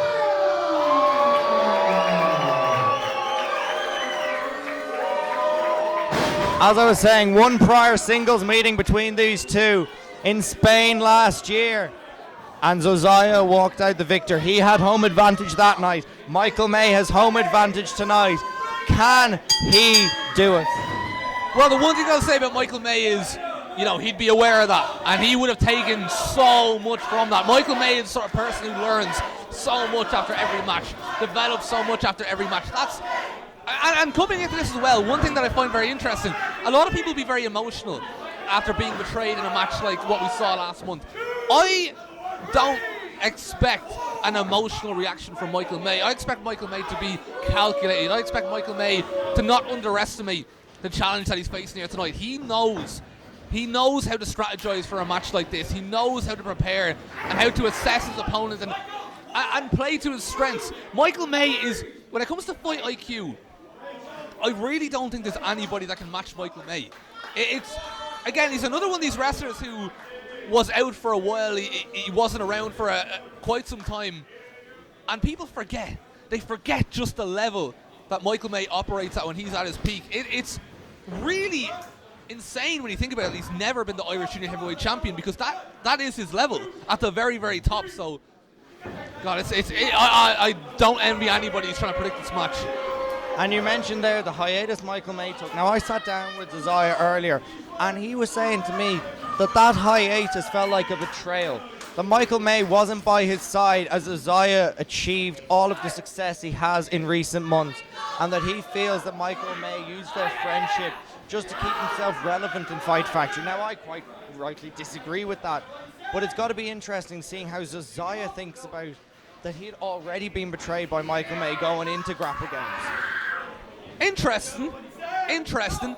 I mean, the one thing I'll say about Josiah is that a lot of his biggest steps, a lot of his biggest strides towards success came outside of Ireland. That's why if you follow Fight Factory exclusively, it may seem a surprise to see Josiah jump straight to the top. But the reality is, without Michael May, he did go abroad. He went to the UK, he went across Europe, and he got those big matches, got those big wins. And there is a sense, I suppose, if you're a Josiah, yeah, as you say, he kind of went and did it on his own. He didn't do it with Michael May, and almost like a how dare I be considered your student and you the mentor when I'm the one who's gone off on my own and taking all these steps to now become champion, a title that you've never held. And Josiah now taking Michael May down to the mat, wrenching on that top wrist lock. Michael very close to the ropes, but choosing not to go for the break here early. Irish Junior Heavyweight title on the line. It's been a very mature start by Josiah so far. He's been very composed, very, hasn't gone for anything too flashy, too crazy from the start. He knows. I mean, one false move against Michael May and you're done. That's the reality of it. That's why this is a title match. I've been in the ring with Michael May, and that is 100% the truth. You make one mistake in there, and he will catch you in that sharpshooter, and you will tap out. Because Michael May sits so deep on the sharpshooter that even if you've taken no damage to your back, the pain in those lower vertebrae is excruciating. And we will see him more than likely try and target the back of Josiah to set that up. Oh, Russ Abbott special from Michael May. Taken from Johnny Singh, the man he spent time in the UK training with. Slight variation which Josiah countered. Atomic drop. Clothesline. Flipping senton. And Michael May has found his rhythm king. Michael May, such a dangerous man when he finds his rhythm. He is quite literally the best technician this country has ever produced. And he tried for that sharpshooter. Josiah sent him out of the ring. Both men watching each other. Michael hops up on the apron with a big gut shot. Saw Josiah going for the hair. Josiah follows it up with a big boot. Tried for the PK. Gets it the second time of asking. Michael back into the ring. Foot stomp across the back. That's a move Josiah would have learned from LJ Cleary, Michael May's best friend. Remember, Josiah credits Fight Factory with an awful lot of his training. Credits LJ Cleary and Michael May as mentors. You do see that though. There's a lot, in terms of his movement and his quickness on the feet, there's a lot of LJ Cleary in Josiah. Big side suplex from Josiah, only the one count. I think it's going to take a little bit more than that to keep Michael May down tonight. But it's such an interesting point you raised about all the trainings Josiah would have received from not just LJ Cleary but Michael May himself. And you know, kind of this idea of like the mentor versus the student. You know, if he's taught him everything he knows, or if Josiah, you know, learned some tricks of the trade himself elsewhere, and you know, just how they measured up stylistically. You know, the mentor versus student dynamic is such an interesting one because we've seen it before. We've seen it in even recent main events. Team, I believe it was Josiah, Fabio, and was it Steers against Michael May, LJ Cleary, and Katie Harvey. And just, there's an experience advantage, but there's something about being taught so much from the person you're standing across the ring from, but having your own twists and turns there they're not aware of. Action to the outside now. Oh! And Josiah just threw Michael May into the ring post. Michael tried to get his hands up, couldn't stop it. You saw the front of the face, the bridge of the nose of Michael May hit off that metal post, which is square as well, so there's sharp edges, and that can do untold damage if you don't protect yourself properly. Yeah, absolutely. It's you know, it's a good. To be fair to Josiah, he is using his environment. There's nothing, you know, illegal about that per se. And now Michael May flat on his stomach. Josiah applying the chin lock. And usually it's Michael May on the other end of the chin lock. You know, the arm of Josiah is under the chin of Michael, but he is firing up. Good shot after good shot. Come on, Michael. Hits the ropes. I can barely hear you because the place is absolutely erupting for Michael May.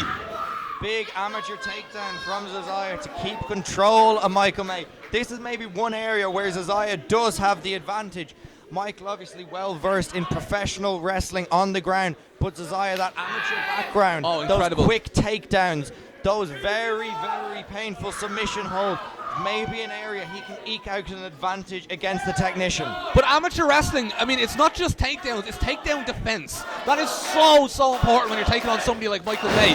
The ability to stay on your feet, and if you are going to go to the ground, to be the person maintaining control, or again, you're going to be in a lot of trouble. Josiah switching it up now, face bar applied. That one's not going to make you pass out, but it's just going to hurt. But Michael fights up again. And Josiah now just grabbing at the head of Michael May to try and stem the flow. Sleeper hold. Sleeper's in. That arm is under the chin. This could be it. Well, that was an incredible timing from Josiah. Incredible. And watch the hands of Michael May. Watch how that hand is dropping lower and lower. He's trying to feel the energy of the crowd, work himself back up. But he is in a very, very real sleeper hold, and that could very much be the end of it. Although Josiah seems to have now transitioned, half stranglehold applied. Returning Michael to the canvas. And the knee strikes, I don't think they're very effective. I think they're more just a showboat. Josiah is firmly in control. Yeah, I think it's to get into the head of Michael May as well. No, I don't. In all honesty, I don't think Michael May is the sort of wrestler that really falls for mind games. He's not a hugely temperamental wrestler, as opposed to a lot of these young wrestlers coming up that tend to be a lot more reactive. But it's, you know, Michael May is somebody, there's nothing better to watch than Michael May fighting out of a submission and making a comeback. He does it time and time again, and here he goes again. Sleeper hold. Michael counters it. Big side suplex. And now both men are down. Michael has a chance to recuperate. Senior official Niall Fox to begin his count once he checks on both competitors. And you see now the fist of Michael May pumping in the air as he pulls himself to the corner. A look of steely determination in his eyes. Ducks the clothesline from Josiah, fires back with one of his own. But Josiah saw it coming. He didn't the second time round. Big slap from Michael May. Michael to the apron. Catches the kick. Dragon screw. And you saw the knee of Josiah hyperextend. As he goes up. Top rope missile drop kick. I emphasize this every time I'm on commentary. Current GHC heavyweight champion Taishi Ozawa was beaten by that move here in May last year. It is a incredibly painful maneuver. You will just lose your breath entirely, and it gives Michael a big opportunity to come back into this match. I'm also looking at the hyperextension of Josiah's knee, but Michael May off the top rolls Tried through. for the second time. Boot went up. And again, toe and ankle, standing toe and ankle applied. Michael tried for a suplex. Josiah picks him up. Going for that de Madrid al Cielo, that Death Valley driver. Michael fights him off on the top rope. Roundhouse kick to the knee. And Josiah now seems to be heading up to the top rope. Superplex. No, tried for a headbutt. Michael slipped down. Buckle bomb. Oh! German suplex. That's what I was talking about earlier. Targeting the back of Josiah. Absolutely, absolutely. And just the way he was able to turn him and catch him mid-air like that, it's just, there's very few that can do what Michael May does. And now we're seeing maybe the emotions. That friendship, nearly 10 years gone. That since they first met. They've stayed in each other's houses. They've met each other's families, learned each other's languages. And that massive amateur killer from Josiah. And you have to think as well, how much it must weigh on the mind of Michael May that one of his students and one of his closest friends managed to win the championship, not just before he did, but like with Michael May getting a 13-year head start or a decade-long head start, however long it would have been. You know, these are the sort of things that, as the match goes on and Michael May finds himself in deeper waters and we get closer and closer to the end, these are the things that are going to weigh on him. This is targeted by Josiah now. He's picked a target, that left arm of Michael May, laying in with big strikes and holds now in a bid to wear that down. And more of that amateur wrestling background. The knee driven into the forehead of Michael May. And even if that does no damage, it will temporarily make you incredibly dizzy. You know, I have to say, I'm incredibly impressed by Josiah almost playing Michael May's game. You know, coming in here stylistically, he has shown a lot of similarities to Michael in terms of his approach. And for the most part, he's come off the better of the two. This is a Japanese wrestling stretch. It's called La Akiyita. It is an incredibly painful move. Josiah must have picked it up on his last tour of Noah. It targets you in 3 different places: your shoulder, your neck, and your knees. It is so incredibly painful. I don't think I've ever seen anybody escape it. But Michael's escaping now. He's got the leg off. Crucifix pin. And now he's got the ankle. That's what I was saying earlier. One mistake, one slip up, and Michael May will take advantage. Josiah, you can see the hand crawling towards that bottom rope. Josiah might tap.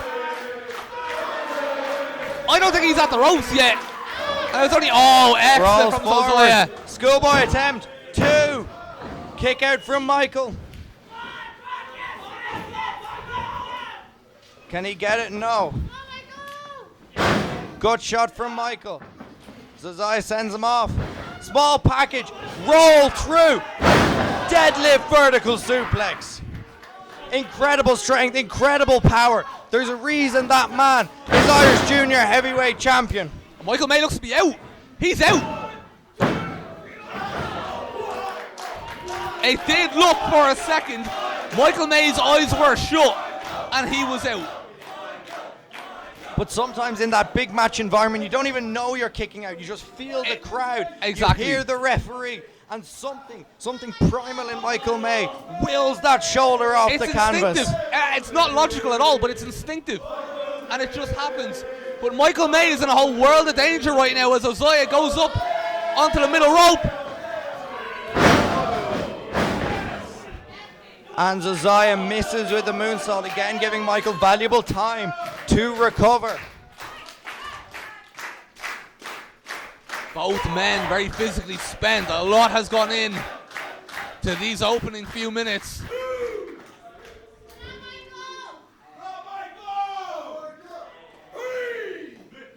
And now Foxy begins his count. I mean, no one wants to see this into the double knockout. Michael May, he's not going to... You know, he did not wrestle for 13 years to end the biggest opportunity of his career so far by a double knockout. And now, head to head, Michael and Zazaya. Brutal overhand chop. Zazaya returns the favor. Yeah, but Michael May has criminally underrated chops. I don't know if this is the position that I want to be in. If I'm opposite Michael May, to be honest with you, I think Zazaya should go back to doing what he was doing earlier.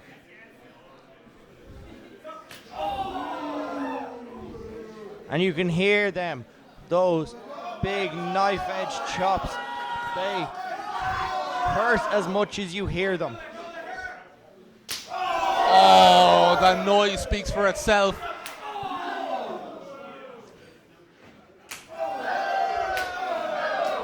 Both men now trading chops. It's only a matter of time till one of them decides to take a different avenue.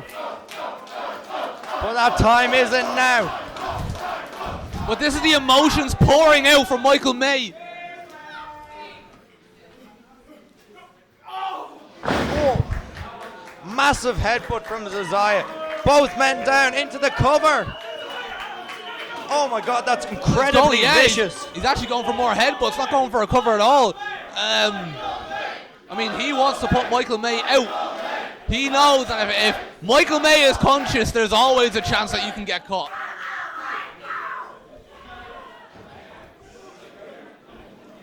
Little bit of movement from Michael May now, grabbing at the knee pad of Zazaya. And Zazaya now stopping himself, maybe? Can't work out quite what happened there. Maybe he tripped, or maybe Zazaya looks at Michael May now on the ground. Nah, there's no compassion there, Zazaya. Zazaya! Oh, he got caught! He got caught! Michael's got him. Sharpshooter, no. Oh, nearly taking Michael May's head clean off. Lights out. Oh! But still Michael May kicks out.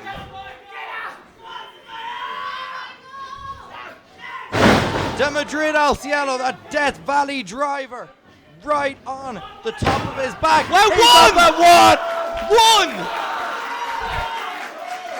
I was just about to say, so Zaya puts everyone away with that. So Zaya puts everyone, I actually don't know, I'm speechless. To kick out with that one. And you see Michael now, there's 13 years, 4 missed opportunities running through his head. Tonight has to be his night. But what does that say to an opponent? You've just given your best, the best that you can possibly give, and your opponent kicks out at one, and you're back to square one. And it's like the whole thing never happened. You know, you have to rebuild. Mentally that has to be very tough for someone. This is what you do. You take things to another level. Zazaya now trying for it off the top, off the middle rope. Oh, he got it! Oh, he got it! He hits it. That's got to be it. I thought Michael May was going to try to get out of that, but the dream doesn't serve. Oh! I don't know what to say. Michael May powers out of the second rope. De Madrid Al Cielo. I mean, as superhuman as it is picking out of that, I think what really saved Michael May there was the delay. You know, when both men hit the canvas, it was just a couple of seconds before Zazaya was able to make the cover. And then the cover itself, of course, wasn't able to hook the legs or anything like that. That's the only thing that saved Michael May in that situation. I think Zazaya's snapped now. He's hit Michael with his best shot. And then with, I don't know what's better than his best shot. And Michael is still in this match. Yeah, it really does beg belief. I mean... oh, no. Yeah, I mean, well, Zozoya's not afraid to use it. You know, Zozoya's not afraid to go there if he needs to. He showed that at Grapple Games. He'll do anything he needs to do to win. And I hate to say it, but that is the difference between a champion and a contender. Yeah. Michael May is the most honourable wrestler we have here in Fight Factory Pro Wrestling, and he's also never won that title in 13 years. Champion's advantage as well. If Zozoya decides the fight is too much, he could just get disqualified. He could get disqualified. I mean, that's a good point. It looks like he's not even possibly going for the win. He could be going for disqualification. But, oh, what's he going for here? Michael May holding the hand of Zozoya. What's Zozoya? Does the right thing. Hands the belt to Foxy. Oh, no! I'm not even the surprised. low blow! I'm not even surprised. And he's going to beat Michael May. Oh, with his own sharpshooter now. I don't know about that. Michael May screaming in agony. I don't know about this. Do not tap, Michael. Do not tap. Michael May, he's very near the rope. He's not in the center of the ring. The amount of pain that he's experienced already. And he grabs the rope. He grabs the ropes. Michael's still in it. The amount that Michael May had to push through there to reach that rope and stop himself from being submitted by his own move.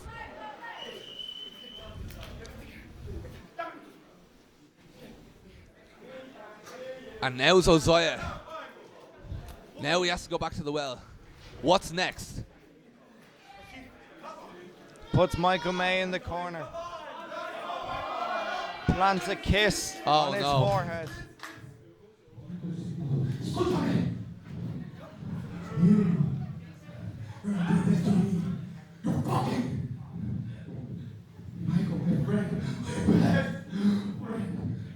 You know, as much as I don't know this. So you are gonna go down like a man. I'm gonna go down the way. You're gonna get up. And you're gonna go down as a man. Zozoya wants to finish the job. Zozoya wants Michael May back to his feet so he can put an end to his mentor once and for all. Come on, Michael. Michael up. Second rope. Trying to pull himself up. Feeling the roar of the Fight Factory crowd. Capo kick! It's called Zozoya! German suplex! How is he doing this? I don't know where this has come from. Snap! Dragon suplex! And now what's running through the mind of Michael May? All of those high-profile defeats. Jonathan Gresham, 4 title matches, everything. Tonight, he knows that he maybe doesn't have much longer. Top row missile dropkick. He knows maybe that this could be his last chance. Title matches aren't a given in Fight Factory. And now he cinches it in. It's now or never. Michael May ducks it in. It's the sharpshooter. Zozoya grabs the ankle. He taps! Zozoya taps! We have a new Irish Junior Heavyweight Champion, and his name is Michael May. Third.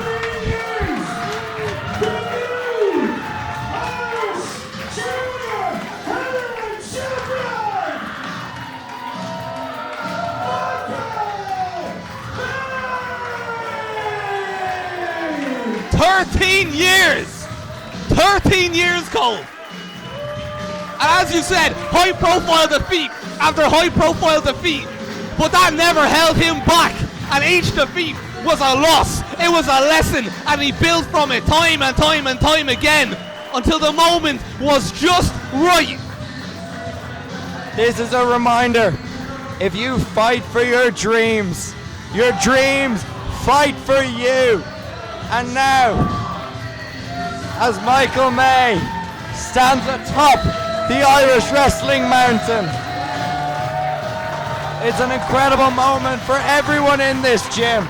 A standing ovation from those in the locker room who are out here. A standing ovation not just from the fans, from the wrestlers in the back as well, watching Michael May hold the one championship that's eluded him his entire career thus far. A man who's trained so many greats that we see come through the ranks here at Fight Factory Pro Wrestling, finally having his moment that he's earned by beating one of his students who betrayed him. But he didn't get emotional, he didn't overreact. He was calculated, as he always is in these matches. He adjusted to the pressure, he adjusted to the situation, he strategized appropriately. And when all is said and done, this is what Michael May is known for here. We're seeing it now. Respect for his opponent. It's not often I feel myself shed a tear of joy at a wrestling match, but tonight is one of them. I'm so happy for Michael May.